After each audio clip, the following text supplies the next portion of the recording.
Hello, everyone. Thank you for tuning in. I am Jaylee. This is JayLeesCorner. Happy Tuesday. Okay. How y'all doing today? I hope everybody's having a great day. I hope wherever you are safe. The weather around the world has been crazy with ice storms and floods and just stuff. Okay. So wherever you at, I hope that you are safe and sound and warm and stuff and in good spirits, okay? But we're gonna have a girl.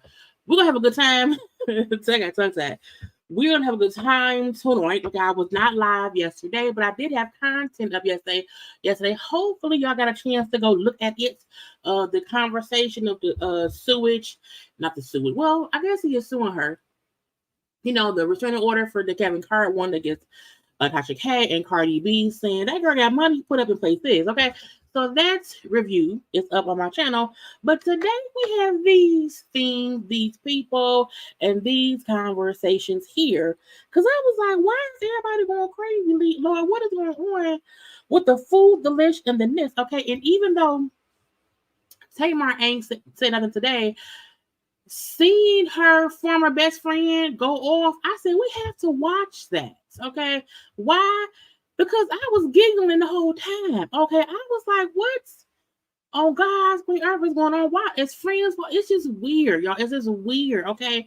But we here to discuss it nonetheless. Okay. I was going to do some fashion stuff, but I'm not going to do that because I talk so much. I feel like the stuff that we have coming up, child, it's enough. Okay, but hi, how y'all doing? How was everyone? Hopefully my signal does not get crazy. I think because of the ice on the lines, my signal been real weird lately.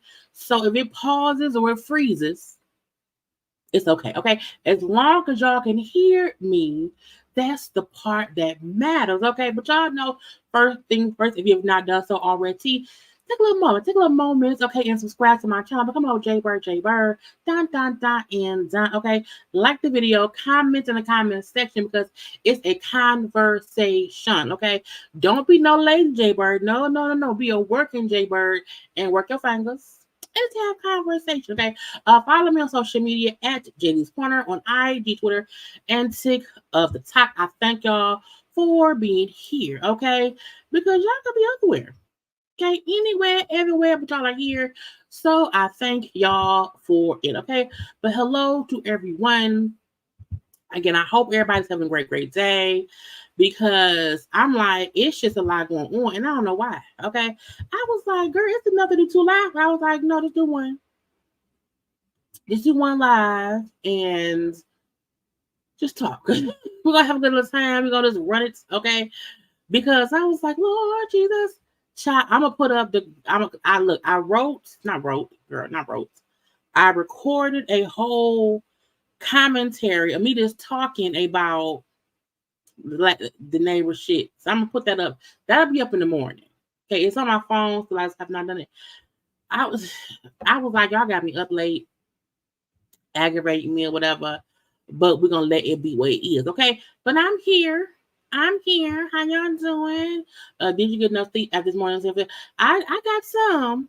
I got some. Not a lot, but a little. But it was enough for McDonald's today, okay? But hello to all the people. Hello, hello, hello.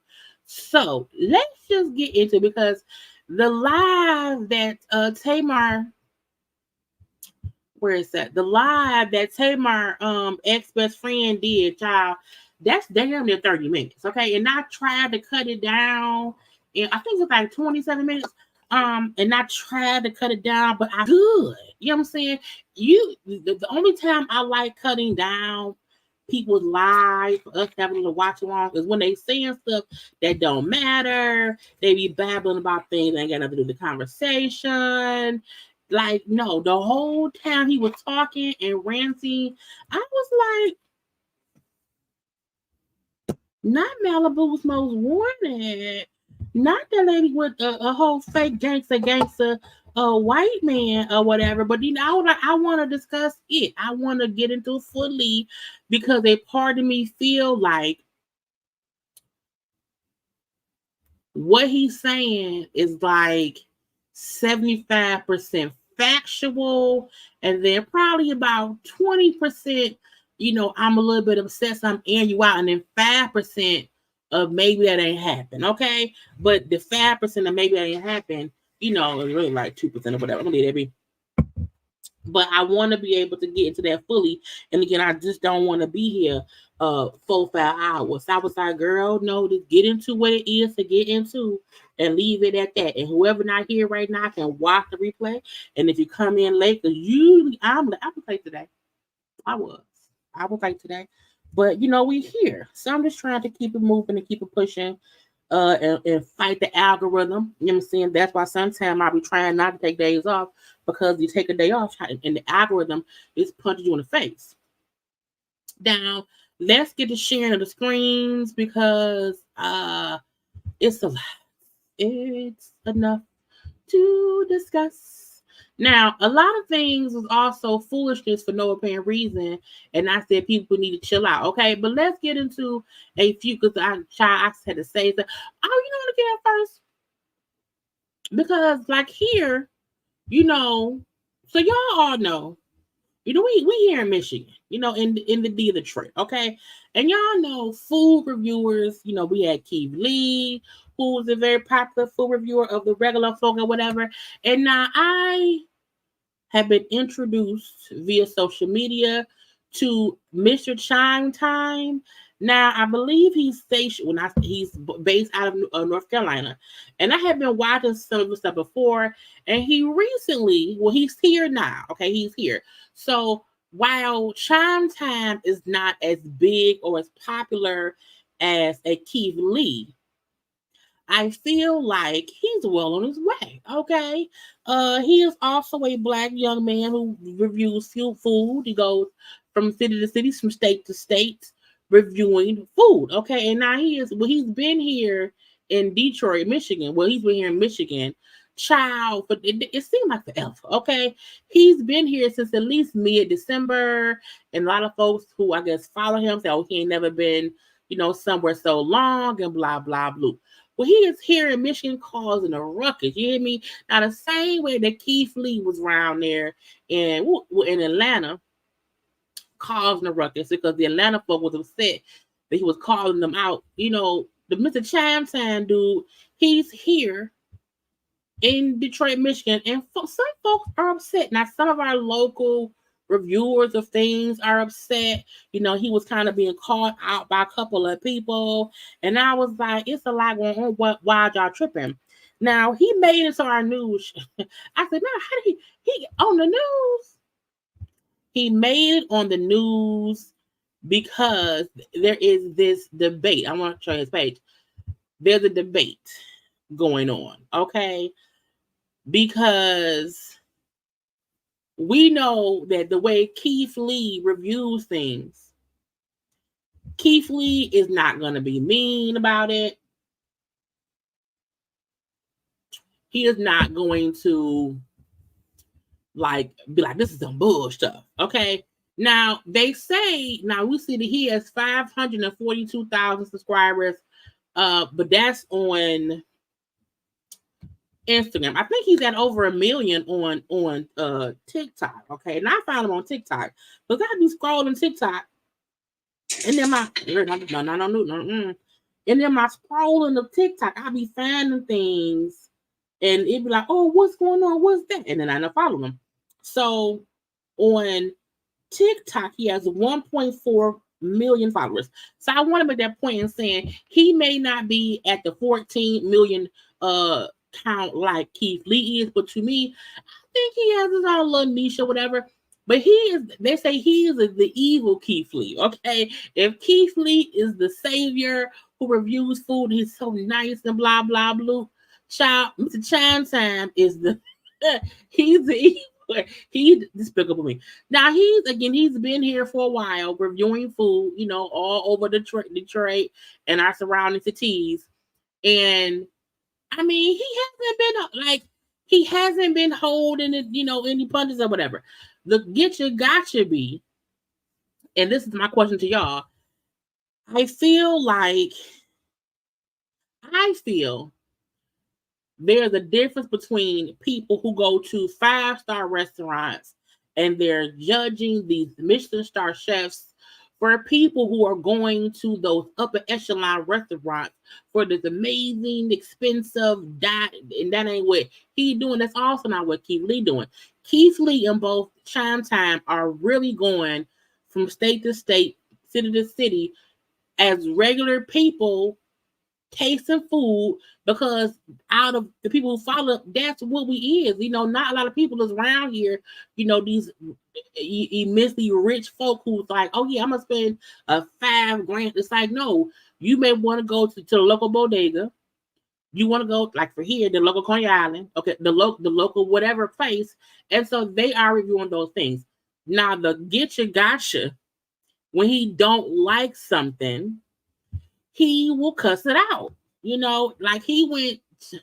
It's also because he's not from here. When I want to get the one he just did recently, and he was like, "This is some bullshit." Was it Sweetwater? I think it was Sweetwater. Yeah. So this with Cajun season, you. Some trying to play. So again, well, no, he was at everything turkey. Some of these places he going to, I don't even know.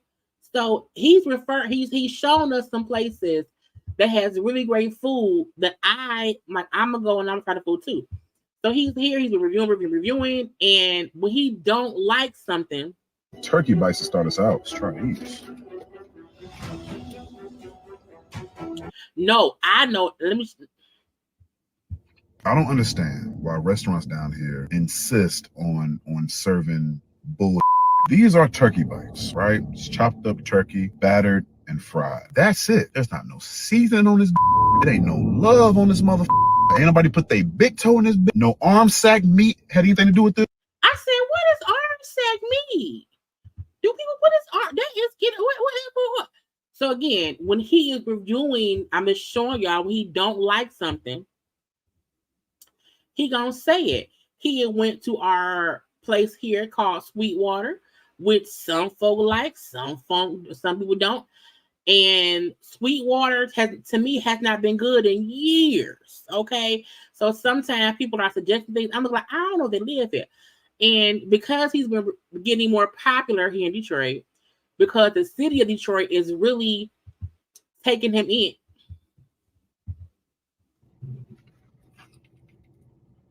the bruh.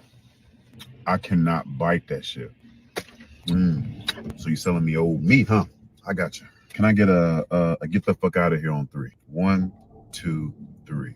Get the out of here. So for one, it's cold as all right. I don't want to hear y'all say, well, you got to go, chum. You got to go. Let me show you something.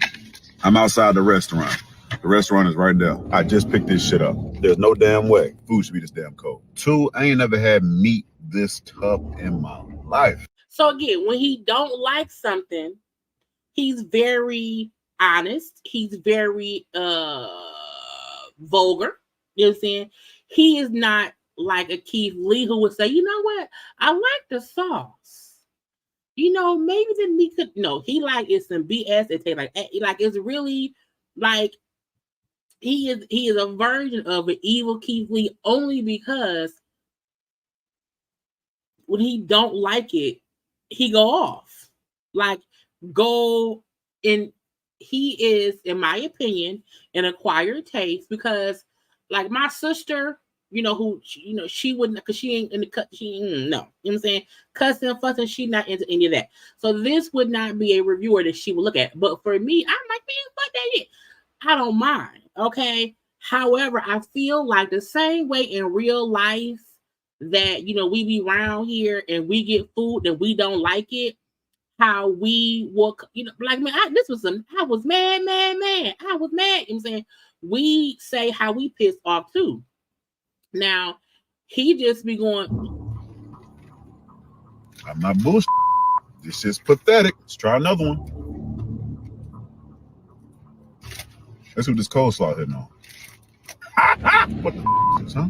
What the fuck is this? Sweetwater, y'all serving dog food with barbecue sauce with this bitch? Let's try some wings.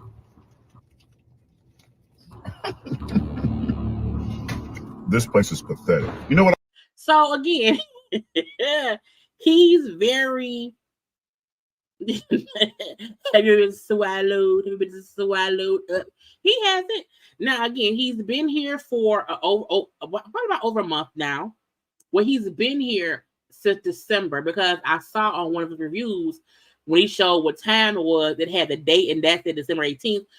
So at this point, he's been here over a month, and he's never stayed in any city that long. The getcha gotcha is when he likes something, he says how great it is. Okay, when it's good food, he don't see this amazing food, but because he's being told to go to certain places, sometimes them places food, it just isn't. It's not delicious. It just isn't. I want to see a place where he said we liked the food, where I know he liked it. Where is it? That's sad that I can't find the place we like stuff because I just don't want to pick a bad place that he hated. But he liked breadless. He went to the breadless place or whatever. He liked their food. You know what I'm saying? It's a breadless restaurant. It was okay with him. Free. Also, everything's breadless. The only breadless wrap I've ever had was from Jimmy. So I want to put out that he not City chicken. Only not liking stuff. Now that jerk chicken is a monster. This one has jerk chicken, mango salsa, sugar-free barbecue, pepper jack cheese, tomatoes, cucumbers, mangoes, and onions. I've never had sugar-free barbecue sauce. Let's try it out. That's actually pretty damn good. I wouldn't even say that's probably better than regular barbecue sauce. And so the getcha gotcha, when he likes something, he likes something. He did like the corned beef. He has liked a few places here. And I feel like for anybody who doesn't follow him, because again, right now, Detroit, like on his post, everybody who lives here in the city, who is from here, like it's a conversation. And because right now the Lions are winning, he's here also. He went to the last 2 games. So a lot of Detroit people are like enthralled in seeing his reviews because as restaurants we know, some we do not. Recently, I think like yesterday, he ended up being, not him, but the news, our local news here, was talking about him reviewing food. And they were saying how, because he's going to some of these black restaurants, these black establishments, is it fair for people to tear down these black places. I said, well, first of all, if you a Black establishment and you have bad customer service, if you have bad food, we should not be forced to big you up because you Black. If it's bullshit, it's bullshit. And I feel like when they said how, oh, if you're only here tearing, I'm like, he not only tearing things down, you just saw the ones he didn't like. You didn't see. I mean, he's been when he did a Detroit pizza battle, he did a corned beef sandwich battle. Who has the best coney dogs? He's went to all Mediterranean restaurants. He's been to what? Did he go to a vegan? I think he went to a vegan place that didn't work as well. He went to the Pistons place. He's been on all kind of stuff. Again, he is reviewing all kinds of stuff. Okay, he's also fussing with some of the other reviewers here who feel like, who are this guy to come here and be able to get reviews and get all these views and all this attention. It's crazy. Even when he's fussing with people are backing him up. And I feel like we have to stop feeling like we as Black people have to support bad service, bad food solely because it's owned by a Black person. No, do better. Do better. Period. You know what I'm saying? Even the fact I had to as always, he's here, and this was I think like last week. He had to tell people, hey, because I'm here and I'm going to places, these restaurants are having longer wait time. So if you go somewhere, please be patient with them because they just having, they gotta be doing whatever. So I don't like it when people don't understand. It's not even about Black people supporting Black business. It's about whoever you are. You should not have bad business. You should not have rude workers. You should not be selling old food. Look, if we as regular folk go order food from somewhere and it's nasty, we pissed. We cuss and fuss about it. The difference is he just happens to have 1 million folk on TikTok and 500,000 on IG. He just happens to not be from here. But if he's here and saying, hey, refer me somewhere. Now, some people are referring him places that are crappy. Some folk are referring places that do have nasty food, or we know they have like an attitude. We know, okay, if you go here, the service gonna be like they're gonna be rude, they're gonna be short with you, your food gonna be good. Like even we know that the same thing is what happened with Keith Lee in Atlanta.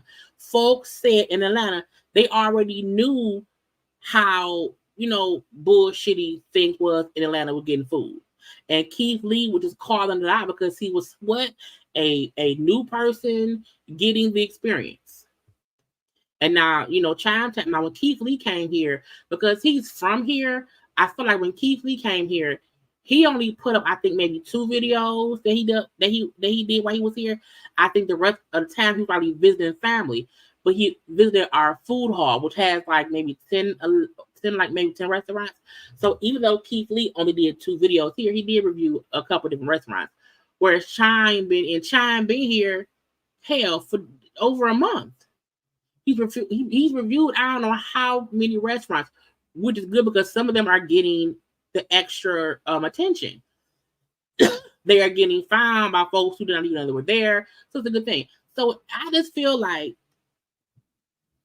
yeah, Eminem was at the games. I know Chinatown, and he's from North Carolina. He here is dead of winter. The snow was surprise to him. He don't know that we call it pop here, not soda. He was out here standing in the pothole, so he's getting accustomed to being here in the D. But the fact that he made it on the news and they were wondering, like, is it okay for somebody to be around here and to be critiquing these restaurants? And I saw folks that he's too rude, he's too mean, he's cussing and fussing. I'm like, so what? Y'all cussing fuss too? Doesn't matter. If him saying I went to this restaurant and I got old food and the meat was from last year, well then I don't want to go there. And it also to me means you can't. There's one thing if you serve one bad piece in the order. If everything I order is some bull stuff, that's not a bad day. That's bad cooking. That's bad service. If I'm calling to place an order and it's a complete shit show, that means it's a bad day. You know, and I like Chime Time. I also like Keith Lee. I think both of them have their own niche. Keith Lee might not say fuck this food, but he will say, you know, I give it a 2. I give it a 3. You know what I'm saying? It should not be no difference. I'm like, it's about what we're gonna get. Because if I go to a restaurant and I order a sandwich and it's wrong, I'm gonna be pissed. I'm gonna fuss. I just happen to not have 1,000,000 subscribers on nowhere, okay, and whatever. And it's like you can find what you like. If you don't like Chime Time, don't watch them. You don't gotta watch them. But it's, I'm like, folks is around here seeing his posts, following him, but then saying, "Oh, he's horrible for the city." He not. Detroit, we like coming together. So the fact that all of the city and the surrounding cities are watching his reviews, laughing about him, whatever, or just saying, "Hey, whoever suggested that restaurant, they was lying to you. They told you that to piss you off and to make sure you got bad food." Or when he likes somewhere, I'm like, "Hey, I want to go there too." So if you don't know about Mr. Chime Time, he is covering our food here, and he's still here. He's still here, which is crazy. Now he keeps saying he may move. They keep saying they think, child. They think that man got a girl here. Okay, they had met him a Detroit lady, and the Detroit lady had someone to stay here. I don't know, because I don't know that man. What I do know is he's still here. Anyway, y'all, I'm gonna leave that be. Let's get into some foolishness. Now, see, this is the reason why I always say stop playing so damn much. Because what happened? You're gonna fall down. Okay. I said, see, those shares be a trick.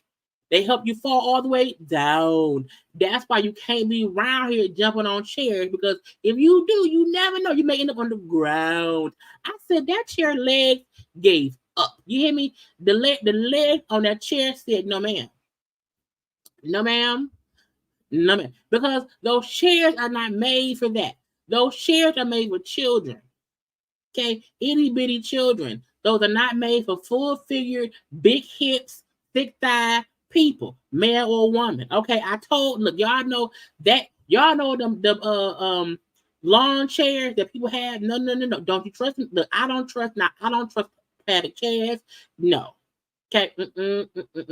And that flow is like slippery, so it just slid right down. Okay. I was like, nah, the chair broke, but also you cheated, and God don't like cheaters. Okay, you grab the chair. Okay, and God said, "No." Okay, down, my child. So this is a warning for y'all. Okay, if you go somewhere and you're playing little chairs, whatever, don't be around there jumping on them things when you got thick thighs and thick old hips. You wanna why? And I'm like, why did she jump on it? Why not just sit down? Why not just sit down? The chair folded. You can't be careful that ass, okay? You can't do it. Come on now, yeah, that's aluminum. Aluminum. Okay. If I was there, I would have had a heart attack from laughing. Okay. The cackling of I would have just overworked my body from laughing. A whole stroke. You can't, because it's the fact that she went and she jumped down on the chair. You can't be jumping down on no chair. And I'm like, you saw the floor was slippery because she's sliding them. First of all, she's wearing fake Uggs. I think she's in fake Uggs that don't have that much grip.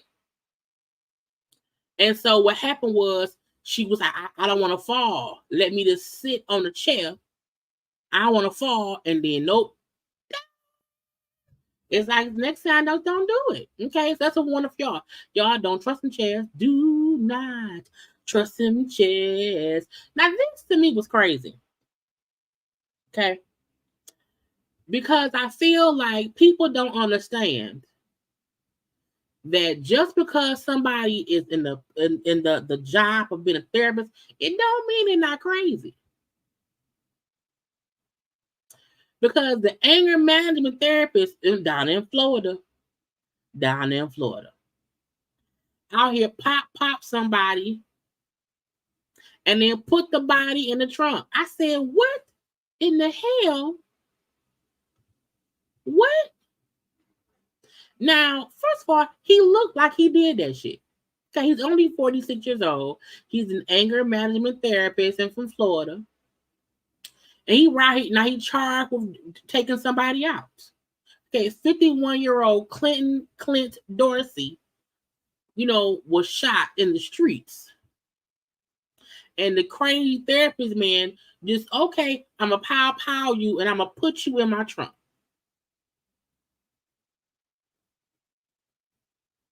Now, they say that he knew the man. Okay, they say witnesses said that the two men were known to each other and had an ongoing dispute. And I was like, how did the anger management therapist person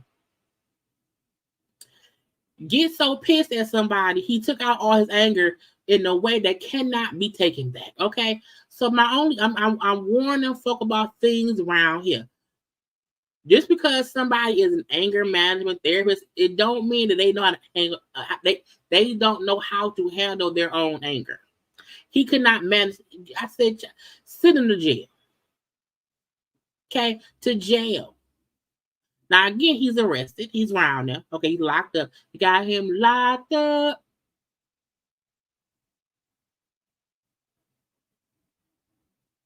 And to me, I feel like it don't matter what happened. But when they say they got a phone call saying there's been somebody not alive no more, okay, and somebody on the road cleaning up the spillage of stuff and getting the shells from his pile, and he leaving.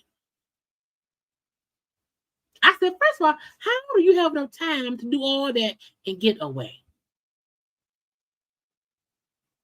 But he's arrested. So y'all, just be careful, because sometimes crazy folks is the folks who is supposed to help you get better.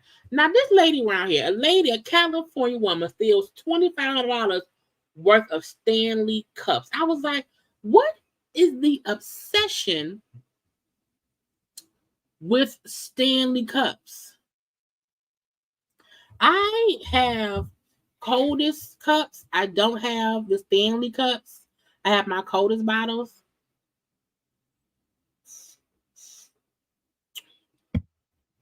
And these are expensive. I think I paid, this is a 40, this is either 40 ounce or 48 ounce, maybe 48 ounce. It's either a 40 or 48 ounce bottle. I was drinking water. And I think it was like maybe $50 or something like that. And I keep seeing people in these stainless cups or whatever. I'm sorry, Stanley cups. And I don't understand.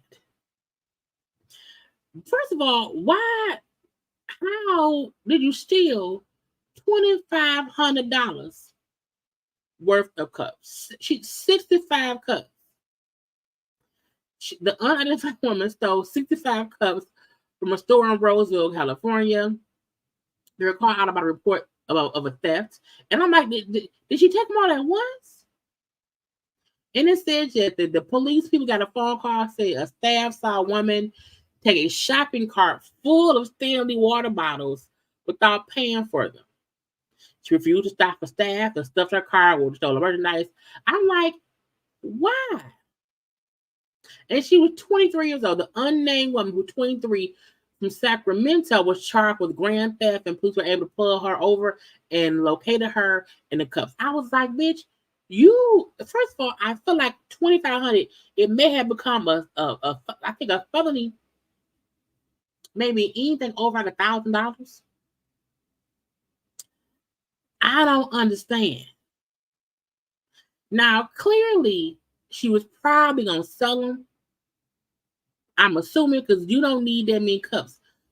That's just stupid.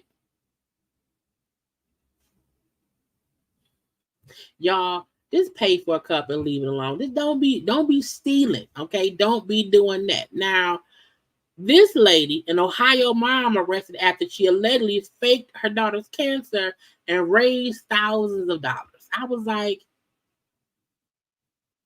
Did y'all put her in the fake? Y'all put her in the fake, a whole fake? She was taken into custody on Monday for perpetrating a deceitful scheme. Just I don't get it. I don't understand making people think your child gonna die. It don't make no sense to me. I feel like that's like bad juju. Okay. Pamela Reed is 41, is accused of fabricating her daughter's cancer diagnosis and soliciting donations from well-meaning friends, family, and community members. The arrest has shed light on the extent to which Reed went to deceive those around her, pocketing thousands of dollars intended for the daughter's expenses. I was like, first of all, before I give somebody some money, show me something besides a person in the hospital.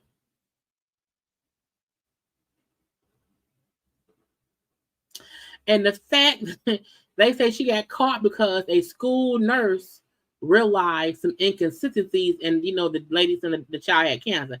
I was like, you have to be a cold-hearted BIT to suggest my child is dying of cancer. We need money. All your money. Give me the money. So let her ass go to jail. You know what I'm saying? Like I said it before. The lady who was, got caught for fake GoFundMe, saying that she was hit with a brick. Just tell the truth that you want some money. Say, I need some money. That's it. I just don't think going to jail for bullshit is just not worth it. Okay. Other things. I have some other random things. Okay, let's get into some celebrity things. Peter said he wants to reopen Bar One because he put his rent on hold. I'm gonna reopen it up. I was evicted, but I'm gonna reopen because I just put my rent on hold. I was like, child, who can I do that to? I don't want to pay my rent, but I don't want to get evicted. Who can I go to say, hey, can I put my rent on hold? Yeah, I want to still stay here, but I need to put my rent on hold. Yeah, I don't want to pay nothing. Yeah, I need to put my rent on hold, and I don't want to owe you nothing either. Just hold it, okay? Let me stay here for free. Peter's delusional. He's delusional with red eyes. Because there's nowhere, the only place you can live rent-free is prison. Well, in your mama's house. Okay? Prison or your parents' house. And some parents charge the children. I don't know. But it's just stupid to say I'm gonna open back up. Okay, I paid a lot of money. I owe them a lot as well. Okay. However, I just put my rent on hold. I'm gonna go back. Okay, Peter, if you say so. Nene was around there saying how, keeping the same girls ain't a good look. Man, look, Nene around here about to host a baddies reunion on Zeus. Ma'am. Just because you out of options, don't be around here making it seem like the whole premise of the Housewife franchise, when your ass was on it, was having the same girls over and over and over. So my thing is, you can't say, keeping the same girls over and over is not a good look. That was your job for what, 13 seasons? 12 seasons? I don't know what this was. It's stupid. It's delusional. Now, when I heard that Nene was going to be hosting the baddies, I say, first of all, no tea, no shade, because Nene not old. I want to make that clear. Nene is not old. Nene, I think, I need black Siri, not my white Siri. I haven't changed West. Hey, Siri. Mm-hmm. How old is Nene Leakes? Nene Leakes is 56 years old. Nene is 56 years old. And I just feel like at 56 years old, you should not be hosting the Zeus Baddies reunion because first of all, the people on Baddies, do they know you? They know her. They probably do. However, why? You ain't got, and I know a check is a check, but I still feel like Nene should be above that. I still feel like Nene should be beyond that. I feel like hosting that type of show reunion is just lowbrow, not worth time. Beneath Nene, I feel like how you hosting a show and you've never had your own show. I feel like you're not a host like that. You know what I'm saying? I had to find a thing that I know was on there. I just feel like she's hosting the Baddies. I'm like, girl, what? The girls on that show is old enough to be her daughter. And when they get the fussing and cussing, duck. Like Nene should have been hosting things while she was on Bravo. I feel like now her hosting things, this seems like bottom barrel. It seemed like she's doing it for the money and not because I want to host. It's like, no, I need a check. Give me a check. And I'm not saying, money ain't what the thing that pay, because she don't want to be like Peter and get evicted. She don't want to be like Peter and get evicted. But I feel like this, a part of me feel like it's just beneath her. Because, first of all, the reunion shows is not even, they sit there and yell and fuss and fight for 2 hours and three parts of reunion. They don't talk about nothing. Like, is she the referee?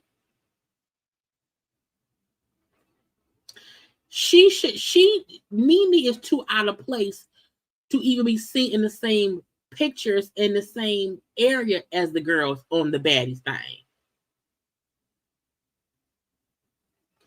But I mean, a check is a check, and I get it, I guess. But I'm like, you up here dogging the housewives, acting as if that is not what you did for years and years and years. And now you want to make it seem as if, it's like, man, go sit down somewhere. First of all, I don't know anybody who watches Baddies. I feel like nobody that Nene knows in Nene's age bracket is around here watching Baddies on Zeus. So like, Nene not even gonna really, will Nene host and even bring in fans? Girl, it's stupid. Y'all, look at this. First of all, when I saw this, I was like, okay, that's JJ. Oh, that's Thelma. And I'm like, who was that other man? I was like, bitch, that's Michael? I said, Lord, go get Florida and James. Well, James not dead. James is alive. James Amos is alive. But I was like, I could not believe. First of all, I feel like Michael looks the oldest. Maybe because he's all covered up. I think he has locks or whatever. But I do feel like I am happy to see, the children of good times still alive and kicking. Now, Thelma look good. Okay? Thelma look good. And I feel like she's the younger of the three. Well, she looks the youngest of the three. Like he said, hey, look right there. Mm-hmm. Yeah, JJ's okay. Like she's holding JJ up to be still. And Michael, he just pimping. I don't know why he like a pimp. Or whatever. But I swear I feel like I haven't seen Michael probably since he was on the show. I don't recall seeing him in anything. So in my head, I only have child Michael, teenage Michael in my head or whatever. So seeing Michael as an adult is so weird. Child. But again, we are happy to see them around here kicking and looking good or whatever. It was some award show. I got looks, but I'm not gonna film today. let's get into some Oscar news. So a few Black people that we know were nominated for some Oscars. Danielle Brooks was nominated for Best Actress in a Supporting Role for her role in The Color Purple. Then Sterling K. Brown for Best Actor in a Supporting Role. I don't know what movie was it for. Was it for Rust? I want to say it may have been for Rust. I can't remember. But he's nominated for, again, Best Actor in a Supporting Role. Is it Divine Joy Randolph? Best Actress in a Supporting Role for a movie that she was in. And then Jeffrey Wright for Best Actor in a Leading Role. I think his may be from Rust. I don't know. It's from something. I don't know what movie this shit is from. And then Coleman Domingo is up for Actor in a Leading Role. Now that I know is for the Rustin movie. Those are the only African American people nominated. Okay. Now, some movies were nominated for, but I don't know. However, the Get You Gotcha that some folks are upset about, Ryan Gosling, 2 nominations for him playing Ken in Barbie. Now, not only was Fantasia not nominated, not only was Taraji not nominated, Margot Robbie, who played Barbie, wasn't nominated.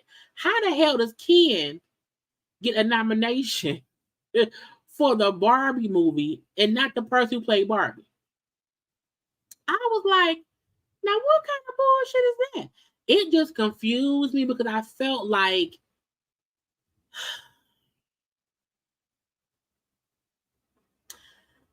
there are many movies that have a lot of actors, and I understand every actor can't be nominated, all the time. I fully get that, and I know, but a part of me did feel like Fantasia, even if not Fantasia, Taraji, both of them played great roles in The Color Purple. I'm completely shocked they were not, put up for something. Even Margot, I saw the Barbie movie, and even though it wasn't my cup of tea, I still felt like she did a great job. I felt like she did better than Ken. How the fuck was he not? I was like, what the? It's so weird, and not that I'm knocking Danielle Brooks, because Danielle Brooks, to me, because I can only speak on what I saw. I didn't see whatever movies. I didn't see the other movie. I didn't see nothing else. I don't know that, but I'm like, congrats to them. But I do know for a fact Danielle Brooks in her role absolutely did amazing. I think Oscar did amazing in her role. So I'm not like, oh, that's horrible. I can't. You know what I'm saying? I think she did great. But I was surprised that Fantasia wasn't nominated. I was surprised that Taraji wasn't. For them to completely be shut out, shocking. But we can say congrats to those who were nominated. You know what I'm saying? I don't even think the movie The Color Purple was nominated. Girl, we shall see.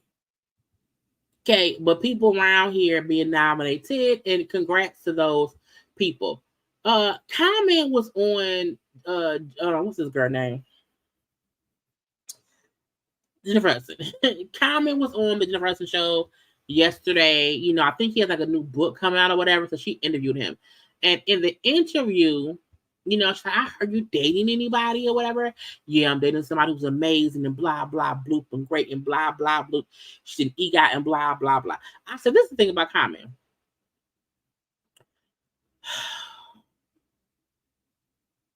Common always has these amazing love affairs. He's always with these great women, and the women here with are always great. he has a great roster of former exes. However, Common always gives these amazing accolade speech of love to whoever he's with at the time. He speaks very highly of them at the time. And I said, so when Common is talking so great about Jennifer Hudson, it's not that I think it isn't true. I feel like he always does that. And then when they're not together, it's like, if she was so great, what happened? And I was like, the only reason I feel like Common and her could work, remember, she was with old boy, David Otunga, for like 10, 15 years. And I don't think they ever got married, technically, if I'm not mistaken. I feel like she could be a person who was okay dating someone for a long time. I don't think she wants more children. You know what I'm saying? I think their lives may be more compatible, because I feel like she may also be afraid of fully committing, and so is he.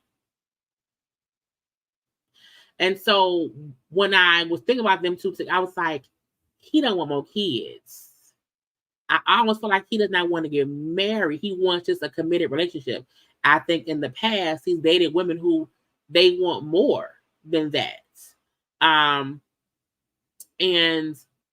he just gets it. So I'm like seeing him on her show. And again, during the interview, he never said, I'm dating you. But we see them out and about now. So they're a couple, and just him glorify. Come on now. I was about to say, him glorifying, the women he's with while he's with them. I just feel like because we see that he has a habit of doing that, and then when it's over, it's over. I be like, I don't put too much stock into him praising who he's with, because he always does that. It's the same motto.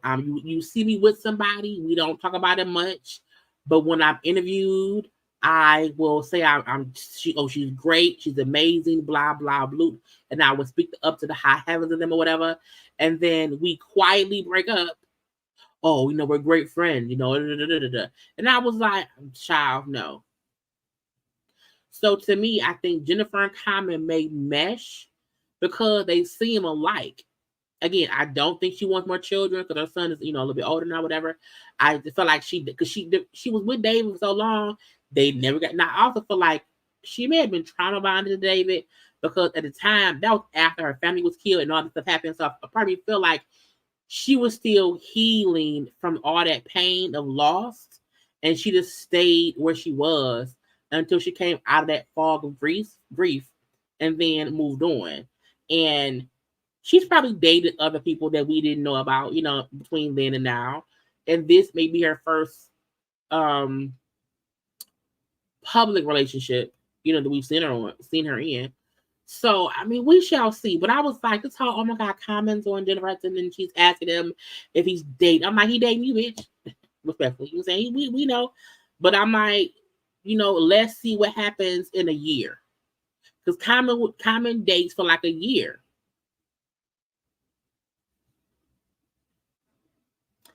And then that's it. So if, in a year from now, they're together, I'd be surprised. But we shall see. Hopefully this is it. Because I feel like the women we've seen him with, and when they break up, a part of me feel like the women be like, not depressed, but upset, or they feel like I wasted my time because I thought this was going to go somewhere and then it didn't. So we shall see. We shall see. But a part of me also feel like, that's what he do. I love her. She's great. She's whatever. British is already in prison for her tax evasion or tax scheming, scamming, or whatever.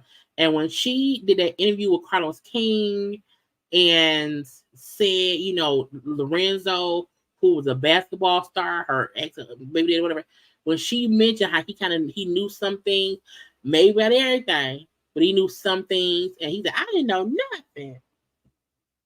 Not me. No. Well, he's not charged with fraud. Okay. So she was in 3 months ago. Now he's charged with fraud. Okay. Allegedly, you know what I'm saying? They said he got over $270,000 after lying on PPP loan applications. I'm like, everybody, child, why would y'all everybody was scamming?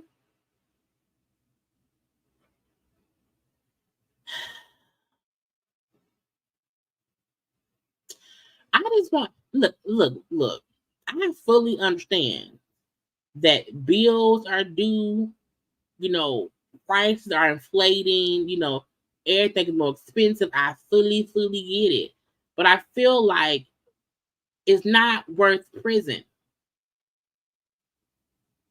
It's not worth prison. And the fact that you may now be going to prison like your baby mama, who's gonna keep the kid?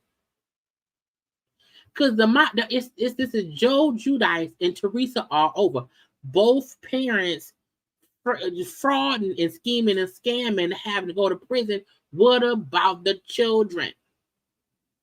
Now Brooke was, you know, is in prison now. You know, she had failed to report. They caught her ass, so she's in jail. And now and she has 4 years. So if you are being charged right now, like, you can go to stupid, dumb, idiotic. Okay, you should not be. Look, there are. Look, do not lie to the government. Okay, the PPP loans was literally government funds. Why would you be lying about owning a business, being the sole proprietor, the sole owner, how much money you made or whatever? Why lie to the government? They're gonna come and get you.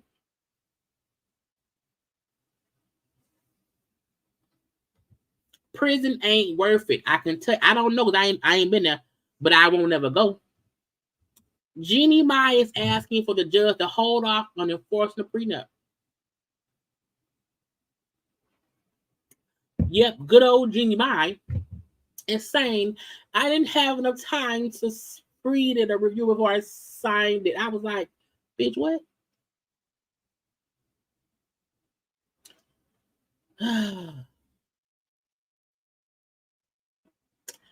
I am a firm believer in don't be rushing to get married. You know, there's no need to rush to get married. You then have to rush to sign a prenup, and you then get divorced. I didn't know what I signed. Judge, hold off. Do not enforce the prenup with my ex, Jeezy. I did not have time to thoroughly review the agreement before signing it. Then why did you sign it? And I get it. You know, sometimes it's like, oh, you know, I love him so much. I love the black penis so much. I don't want to read it.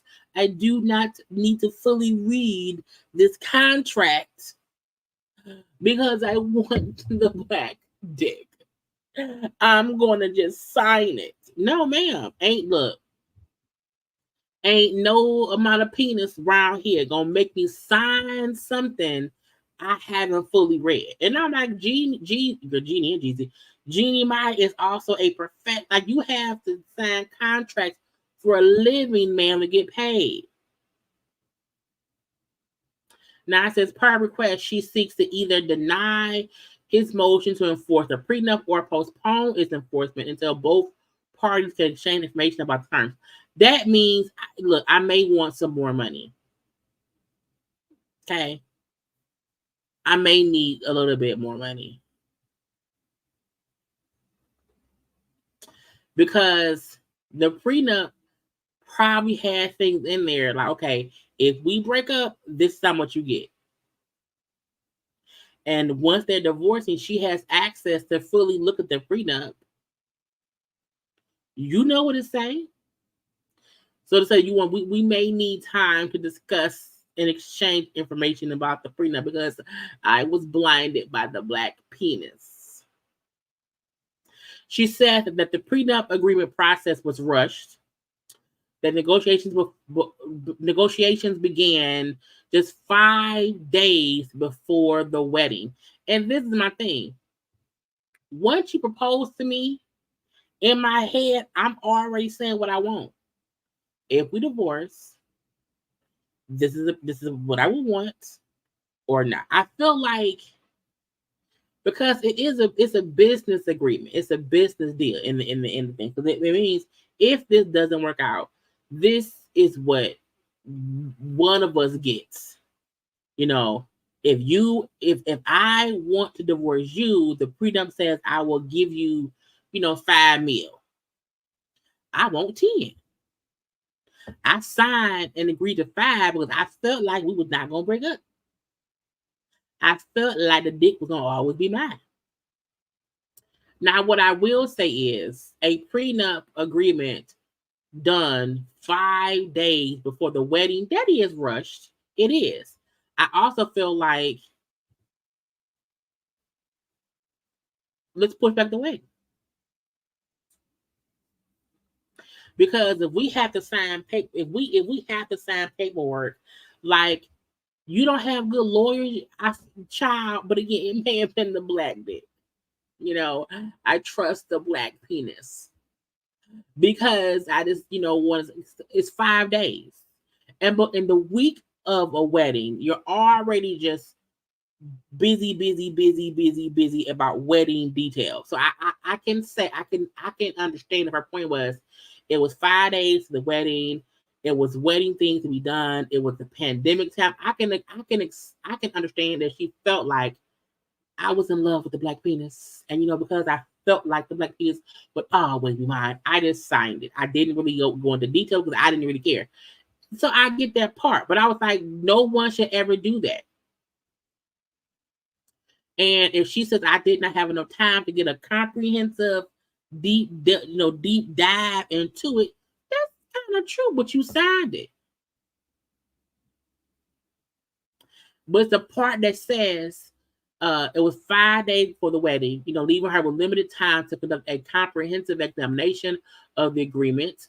She expresses the concerns about the adequacy and thoroughness of the due diligence process, stating that she did not have the opportunity to scrutinize Jeezy's financial disclosures to ensure a fair deal.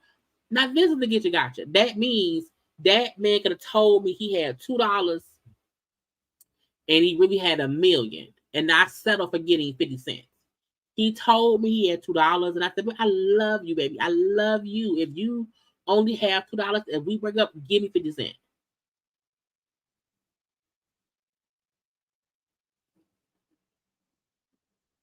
So I can understand, because I'm cracking joke. I'm cracking up. I fully understand her point in saying he gave me a prenup 5 days before our wedding, and I kind of just went along with it. Well, that's what happens when you trust black dick. Or any dick at that matter. I like black penis. So it's the child, Jesus is fix it, some kind of way. We don't need this. Child, they say, y'all know that man in prison. Y'all know that man is in prison until I think around June or July. They put that man in seclusion. Okay. He round there in the prison cell, and he ain't in general population. He's by himself, which is smart because Chuti, Blueface in prison can get got because one, he's aggravating and he bragged too damn much. But leave him in jail. That's where he should be. And again, I'm not, advocating for black men being locked up. I'm saying he has done enough stuff to be what he has. Okay, so leave him in there in general pop or in seclusion pop, whatever. Just get him out of my face. Okay, get him out my face, and that's it. I I want to touch on. Because what do I have? Let me see. Because I gotta be forgetting what I gotta discuss. Because it's some things. It's some things. Let's get first. Well, first of all, y'all take one little second. Take one little second, y'all, and y'all up here and like the video. And y'all dance with Tamar. Okay, like the video.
Child, Tamar, but twerking for no reason.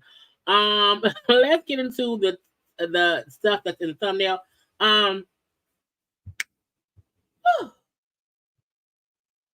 Somebody go get Chloe baby daddy. I was like, look, January is already shaping up to be a monumental month of foolishness. Okay, so much has happened in this month. Okay, and I don't know why. But Tristan Thompson has been suspended for 25 games without pay. Okay, without pay. I said, you on drugs? Now he was suspended for, performance enhancing drugs. The NBA, they do these regular or random drug tests or whatever. And they release a statement like, hey, you know what I'm saying? That man on pause because he's on these drugs. And that is a performance enhancing drug. And I was like, I did not even think that in 2023, people still took performance enhancing drugs. I didn't even think about stuff like that because I feel like we see these athletes now, and because we see them putting in the work, I felt like they were putting in the work. I don't think we've heard of a player, testing positive in a long time. And child, when I saw comments say Tristan Thompson is just a cheater in life because he can't stop cheating. He cheated on Chloe and all these things or whatever. And now he's cheating in the game. Okay. And I was like, child. And I was like, 25. Ain't that like a whole season? So again, the league put out a statement saying that Tristan violated the league's anti-drug policy by testing positive for this. I can't pronounce it. Okay, all this. And I feel like if you are an athlete at the level, because even though Tristan isn't LeBron, I still feel like an athlete at the level he's at is still aware of what you're not supposed to be doing. Okay, even if you know what drugs not to do to not get suspended for 30 games, with 25 games. So, and it's the 25 games with no pay.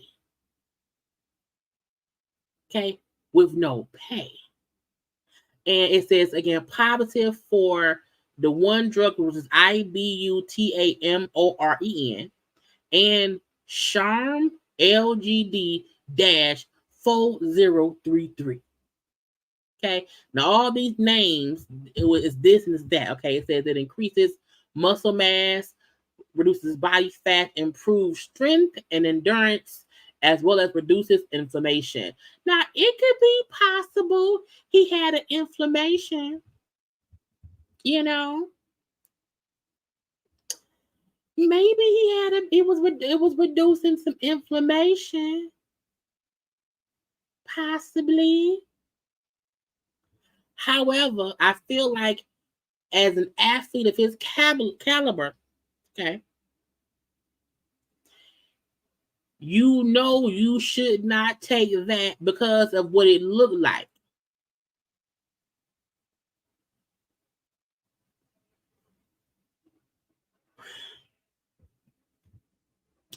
Do what you now again, the 25 games means because it starts, I think, today or tomorrow. He won't be back until the end, basically the end of the season. So, child, his pay was already cut. Because remember, the baby mama took him to court saying, I want to keep my money the same, blah, blah, blah. And Tristan don't make as much as he used to make from before. So you miss out on a whole season. Child, who gonna pay the money? Borrow money from Chloe? Borrow some money from Chloe.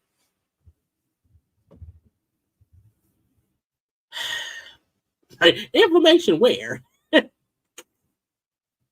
What information? Child, that's what I'm asking too. I do think Team Doc for the game. I'm like, he is at a level where you know what will come up as, bad for your body and against the rules. I feel like a lot of these athletes,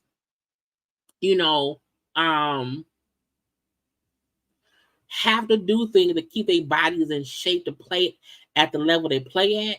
And, it's just other ways to do it.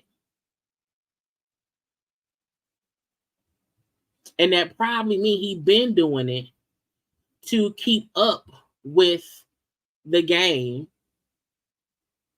And because of random drug tests, boom, pow, pow, sit your ass down. Now, the question will be, once the season is over, will he get traded? What girl? I don't know. But Tristan got fired. Tristan got fired. Third trimester Tristan deserves it. I feel like he's done. Tristan is an example of a person who keeps making bad decisions, but like bad, dumb decisions. Like, you get these children you keep having with people or whatever, the extra baby and this and that is on these things. Like, he keeps making childish decisions. And one of those decisions is around here. Okay, round here, drugging it. Just stupid. Now, a bit of stupid, I guess. Okay, I feel like nobody even really remembers YFN Lucci no more because he's been gone for a little bit of a minute. Okay, now remember he went to jail back in 2021, I believe. Okay, he was the first person I feel like we saw who was arrested on like Fed charges and whatnot. And when he was finally sentenced, okay, he was sentenced to 20 years in prison. He took a plea deal, okay, 20-year deal, 10 years in prison, 10 years in probation. He pleaded guilty to one count of violation of the Street Gang Terrorism and Prevention Act. Okay, I don't know. However, because he's already been in jail since 2021, yeah, he used to date Regine. But because he's already been in jail since 2021, child, they said in 3.5 months he will be up for probation or parole. So technically, because they'll give him credit for time served, probably for good behavior. The 10-year jail sentence will go down and he'll get out and then be on probation for the remainder of his time. So that man gonna still have like a 15-year probation. He didn't say. That's also why I feel like sometimes when you get arrested for stuff or whatever in these kids cases and whatnot, like sometimes just sit there and shut up because they say he didn't snitch on. He just stayed in jail. He just stayed because he turned himself in back in 2021. It is 2024, so he's been locked up for roughly 3 years. And so I think because of 10-year sentence, you can go up for parole at this time. So I was like, that's so, but still, to still have, 10 to 15 years on, parole, y'all know, it's a PO. Parole, probation, you know what I'm saying? He's going to be on papers for 10 to 15 more years. But I'm like, when we think about people who are out here, they fighting in jail, blah, blah, blah. This means I'm going to sit here. Let me sit here. Let me not say shit. I'll plead guilty to this one little thing. Okay. After being in prison for, 3 years, I'll stay in here for about 4 more months, get credit for time served, and then I'll get out. And I ain't have to snitch or nothing. Child, couldn't be me. Kanye West was around. I said, I don't know what is wrong with you. Kanye West and his wife was walking around. Now, first of all, make her put some clothes on, because y'all know Kanye have her dressing a little weird. Some crazy man was around there yelling at Kanye. I said, not somebody Kanye and Kanye West. He thinks he's so smart, so new, so nifty. You ain't boy. Don't, at least I'll play with Cardi too. I don't know for. I am the God, homie. Lucifer, homie. You ain't boy. I said, what is wrong with people? What is wrong with people? Y'all know Kanye West get on my nerves. And I also feel like, why don't you leave that man be like, don't be right? Weirdness. And folks that was like, oh, why would Kanye West go and get in the car before the wife? I said, technically, her ass wasn't paying attention. Because he first said, hey, go get in the car. And for some reason, she walked around to his. I'm like, man, why would you walk around to his side and the crazy person right there? But Kanye West's like, I'm going to go to my car. Wife, get in the car. Let's leave. But people out here, Kanye and Kanye. So if you ever outside and you see Kanye, leave him alone. Okay? I don't like people messing with people. And Kanye don't be messing with people. He doesn't be talking bullshit on cameras or whatever. He don't be messing with people. First of all, I would have ran the man over. Okay, if you in front of my car, I have to hit you in my car. Why? Because you in the way. You in the way. Up at cussing and fussing. Leave people alone. Let's get into this shit. Child, so I want to first acknowledge, I don't know who Loose Cannon is. I don't know a song of his. I don't know who he is. I don't know where he's from. I don't know nothing about nothing.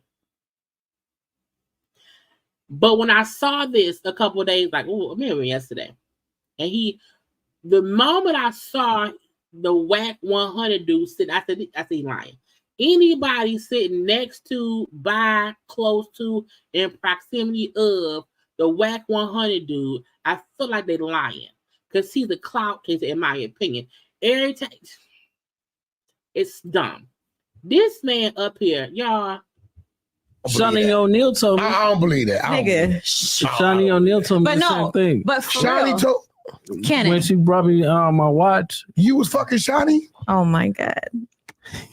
Shaunie O'Neal. Oh my God. You know the crazy. At that moment, I said, somebody told him to say that.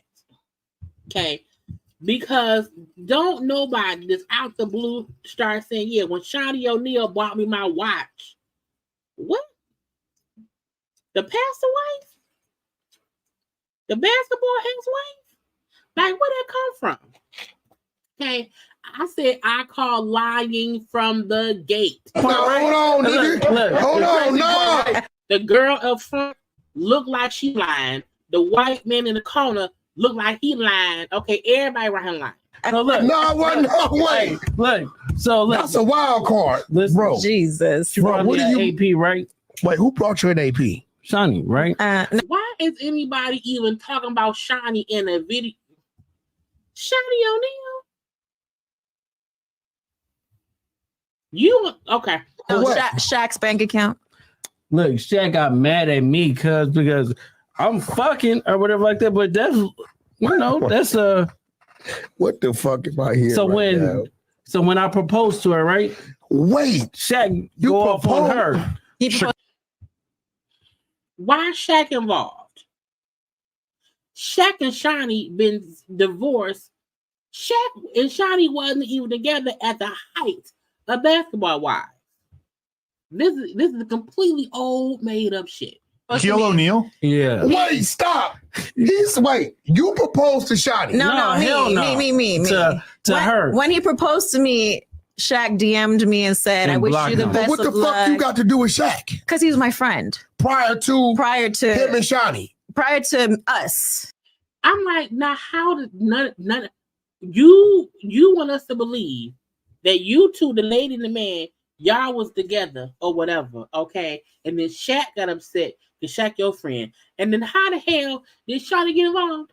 So when Shaq I know who you posted are. Yeah. Because he fucked his wife or ex-wife.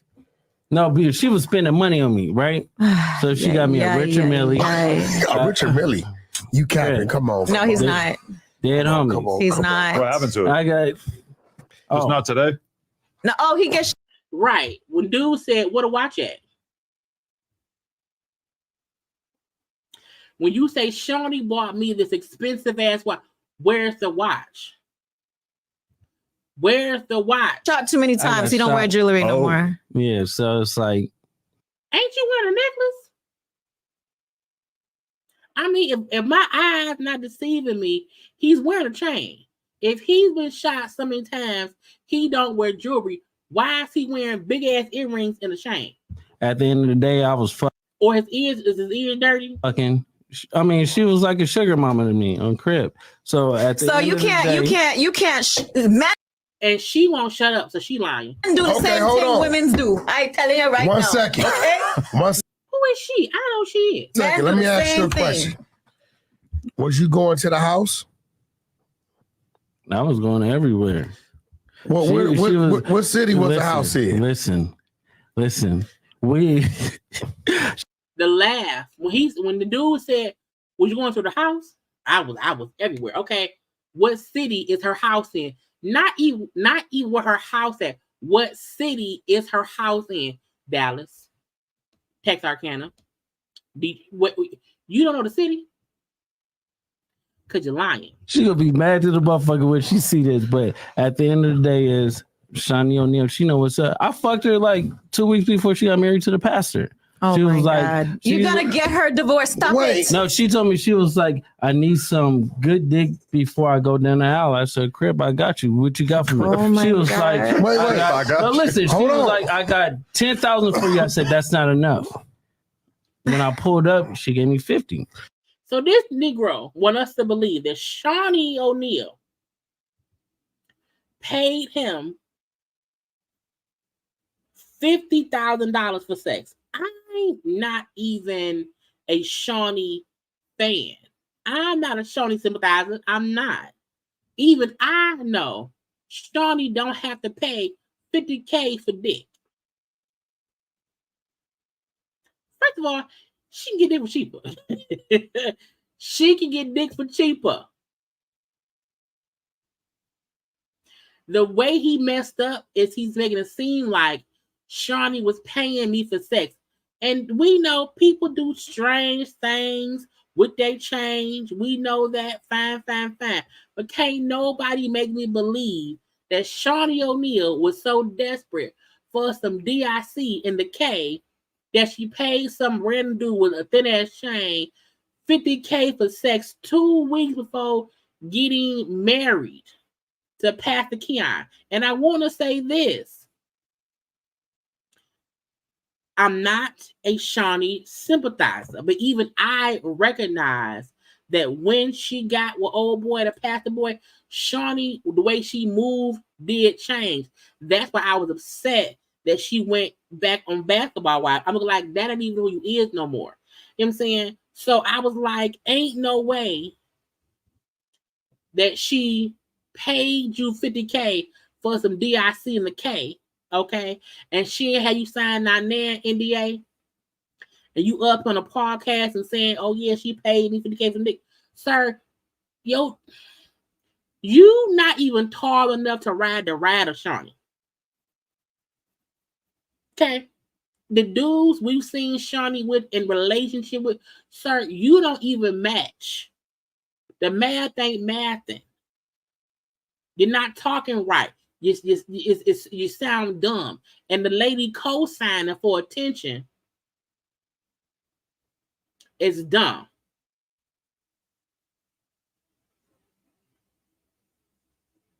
It doesn't make no sense. Like, she would not have to pay $50K solely to get some, and if she did, she's smart enough to make him sign an NDA. But him telling us Shaunie was using him as, she was his sugar mama, and she paying for penis, it don't make sense. It just doesn't. It doesn't make any sense. You can tell when people are being truthful about their indiscretions, it comes off more authentic. When the man said, "Where's the watch she bought you?" This is when people come and they say, "You know what? I'm going to be saying stuff. I'm not even thinking about the follow-up questions. Oh, she bought you a Richard Mille watch. Where's the watch? Oh, he don't wear jewelry no more because he got shot. But he was wearing a chain and diamond earrings. Where she stay at?" He couldn't answer the question. He then trickles over to she paid me $50K. Child. It makes me feel like people are so quick to believe bullshit stories because they don't like people. Like, I don't like reading. Even I can see ain't no truth in that. Okay? Not in there.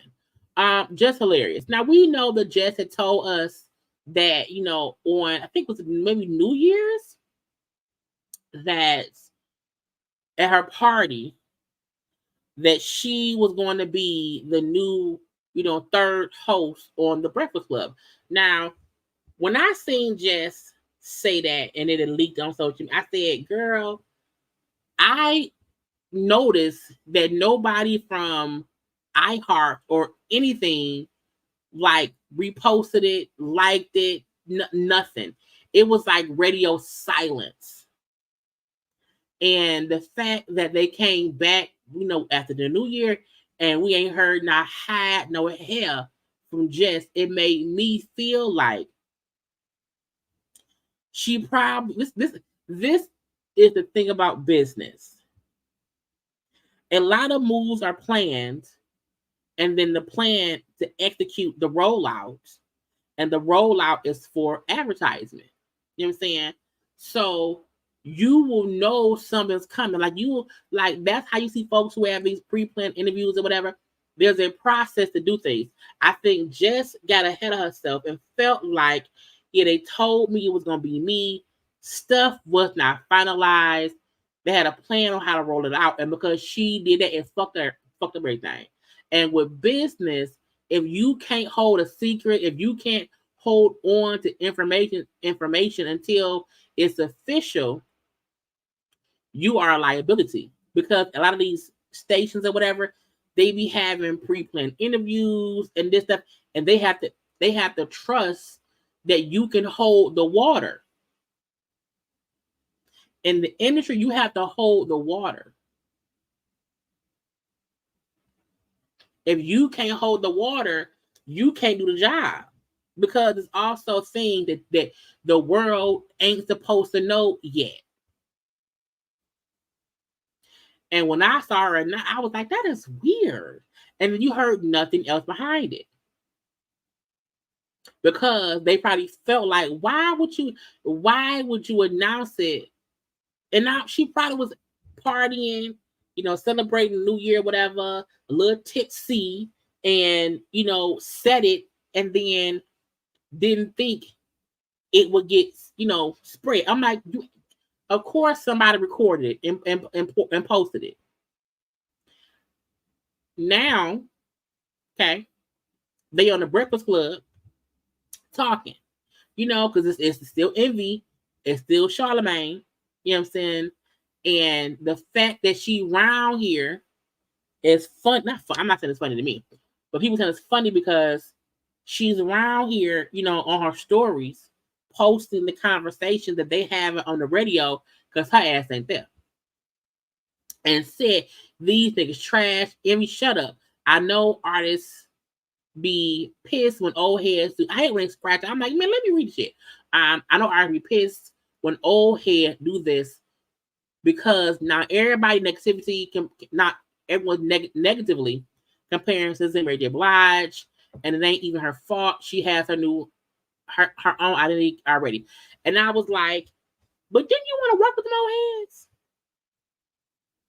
So it feel like because she did not get picked for the gig right now, because she's not the co-host right now, could she be salty and watching, and then she feel like, oh, I don't know what's going on.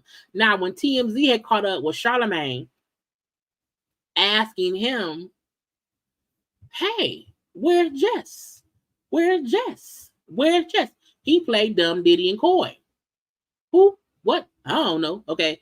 And he was saying that, I don't know, the powers that be know. We not trying to rotate nobody, whatever. We do want to find someone, it's been like a year of rotations or whatever. It feel like the powers that be put her on hold. Hold on, we're not gonna bring you in right yet or whatever. And Envy and Charlamagne, like, we don't want to keep having revolving people. Find somebody permanent so that we can just move on. But to me, I felt like when I seen, what she said, it was a bit of, well, yeah, I'm not up there talking, so I'm a little bit upset. You know what I'm saying? Also, I hate, I'm like, I mean, you was up there too. So it's fine. Okay. Do y'all feel like she fumbled the bag? Or are they all playing us? Are we all getting punked? And maybe she'll start, I don't know, on Christopher Columbus Day. Okay, maybe they'll have a start on Juneteenth. I don't know. But I do feel like when the show came back for the new year, it would have made more sense to have the third person. And I do think in some way Jess fucked that up. And we can kind of see that now, in my opinion, based on her only saying shit on social media and not on the show. So we shall see. Who knows? Let's get to... I almost don't even care about Stevie J because he's stupid. This lady is around her saying that Stevie J got her pregnant and then ghosted me and saying he's a trash human. I'm sorry, a very trash acting. I was like, but he's always been like that. It's weird to me when people who we see in social media or in the world, we see their bad behavior. You know what I'm saying? I feel like we've never seen Stevie J be an upstanding guy. I mean, the way he played, what's Eva Mama's name? What's the lady name? Mimi. How he played Mimi. Him and Jonathan being a terrible dynamic duo. Okay, him playing Faith, like he has never shown himself to not be a trash human being. Why would you get pregnant by him? Her posting, by the way, y'all see Jay is the creep who got me pregnant. I'm like, man, we don't even know you. And I think he feeds off of other people's misery. I'm like, damn, what? Saying, by the way, y'all, Stevie got me pregnant on purpose. Made sure I got pregnant and then ghosted me. I was like, that's what he do. That's his MO. That's what he does. You don't deserve a baby by me. You are a very trash ass human being. You live off other people's misery. Nothing good will ever come your way. I'm like, ma'am, we've seen that.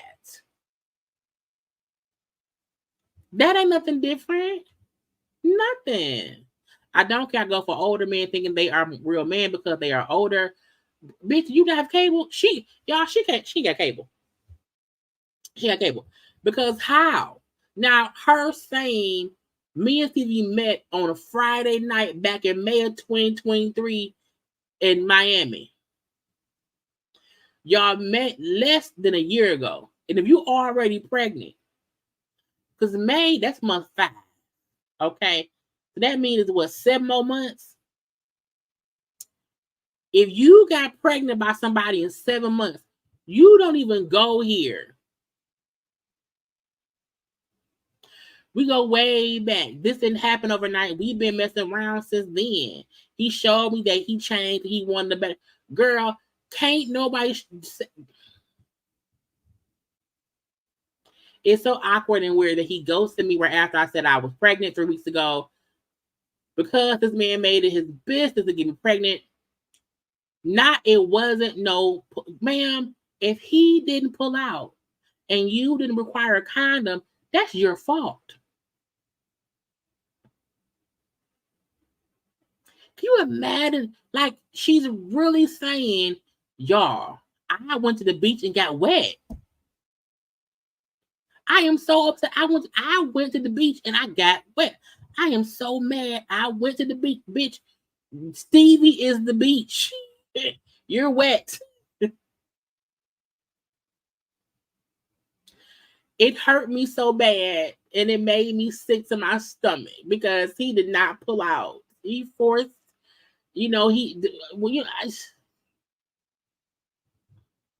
and she then was even so chop.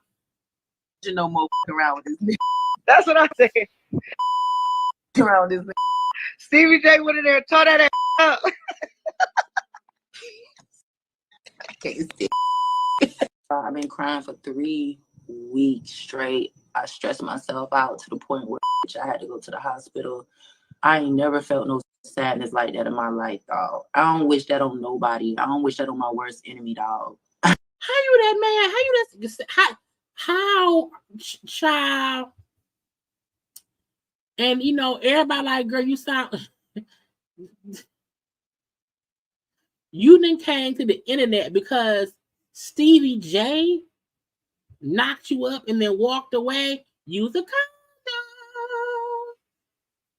I ain't never felt no sadness like that in my life. I had to go to the hospital. My chest was tight. I barely breathe. Like, why is this man treating me like this type of shit? Because that's what he do. So again, stupidity is stupidity is stupidity. Okay, we don't care. More stupidity. Sarunas Jackson, okay, who we know is Keke Palmer's baby daddy brother. Okay, this fool, Sarunas went to the judge and judge. I need you, judge, to give me a restraining order against Keke Palmer and her mama. I said, and the mama too? And the mama? Now, he told the judge, I am being harassed by, my brother's ex-girlfriend and her mama. Okay. And he allegedly gave them an email conversation between Keke and his brother's lawyer. And it was alleged in the email that Keke was saying, she's concerned about her kid being around his family. Okay, saying Keke has harassed and stalked my friends and my family social media. She has reached out to people in relation to me to lie on me and my family, has caused career damage. I was like, sir, your career was damaged because of you. Your career was damaged because of you and your brother. Had you sat there and ate your food and shut it up, no one would have been digging into your past. And then your baby mama would not have came out and said, no, he's a piece of shit. He's a piece of shit. We don't like him either. He gets on our nerves all day and all night. Okay. He also claimed that her mama publicly lied on me and my family, so we are now receiving death threats.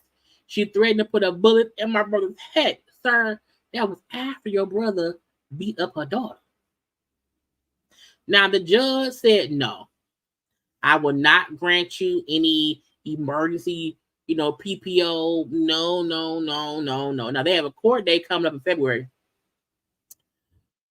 where he can argue or try to get a permanent one. But I'm like, sir, no.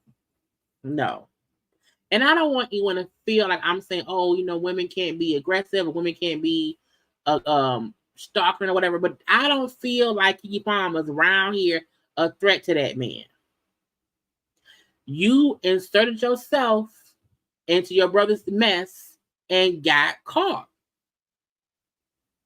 You put yourself in the line of fire, and now you is the one burning up because it was your fault. You could have sat there, ate your food, and shut it up. You chose to not do that. That's on you. But I feel like him asking for the PPO is crazy, in my opinion. Dumb. Okay. Y'all know the Lovers and Friends concert's coming back. I forgot to mention that before. And I was reading the list of everybody who will be there.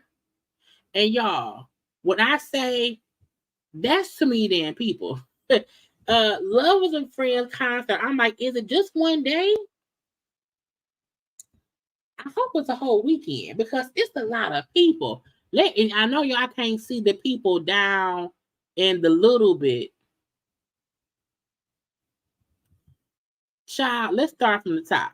Janet Jackson, Lil Wayne performing the Carter 3. Nas, Ludacris, Nelly, Akon, Neo. Usher performing Confessions. Snoop Dogg, Alicia Keys, Mary J. Blige, Ja Rule, Sean T-Pain.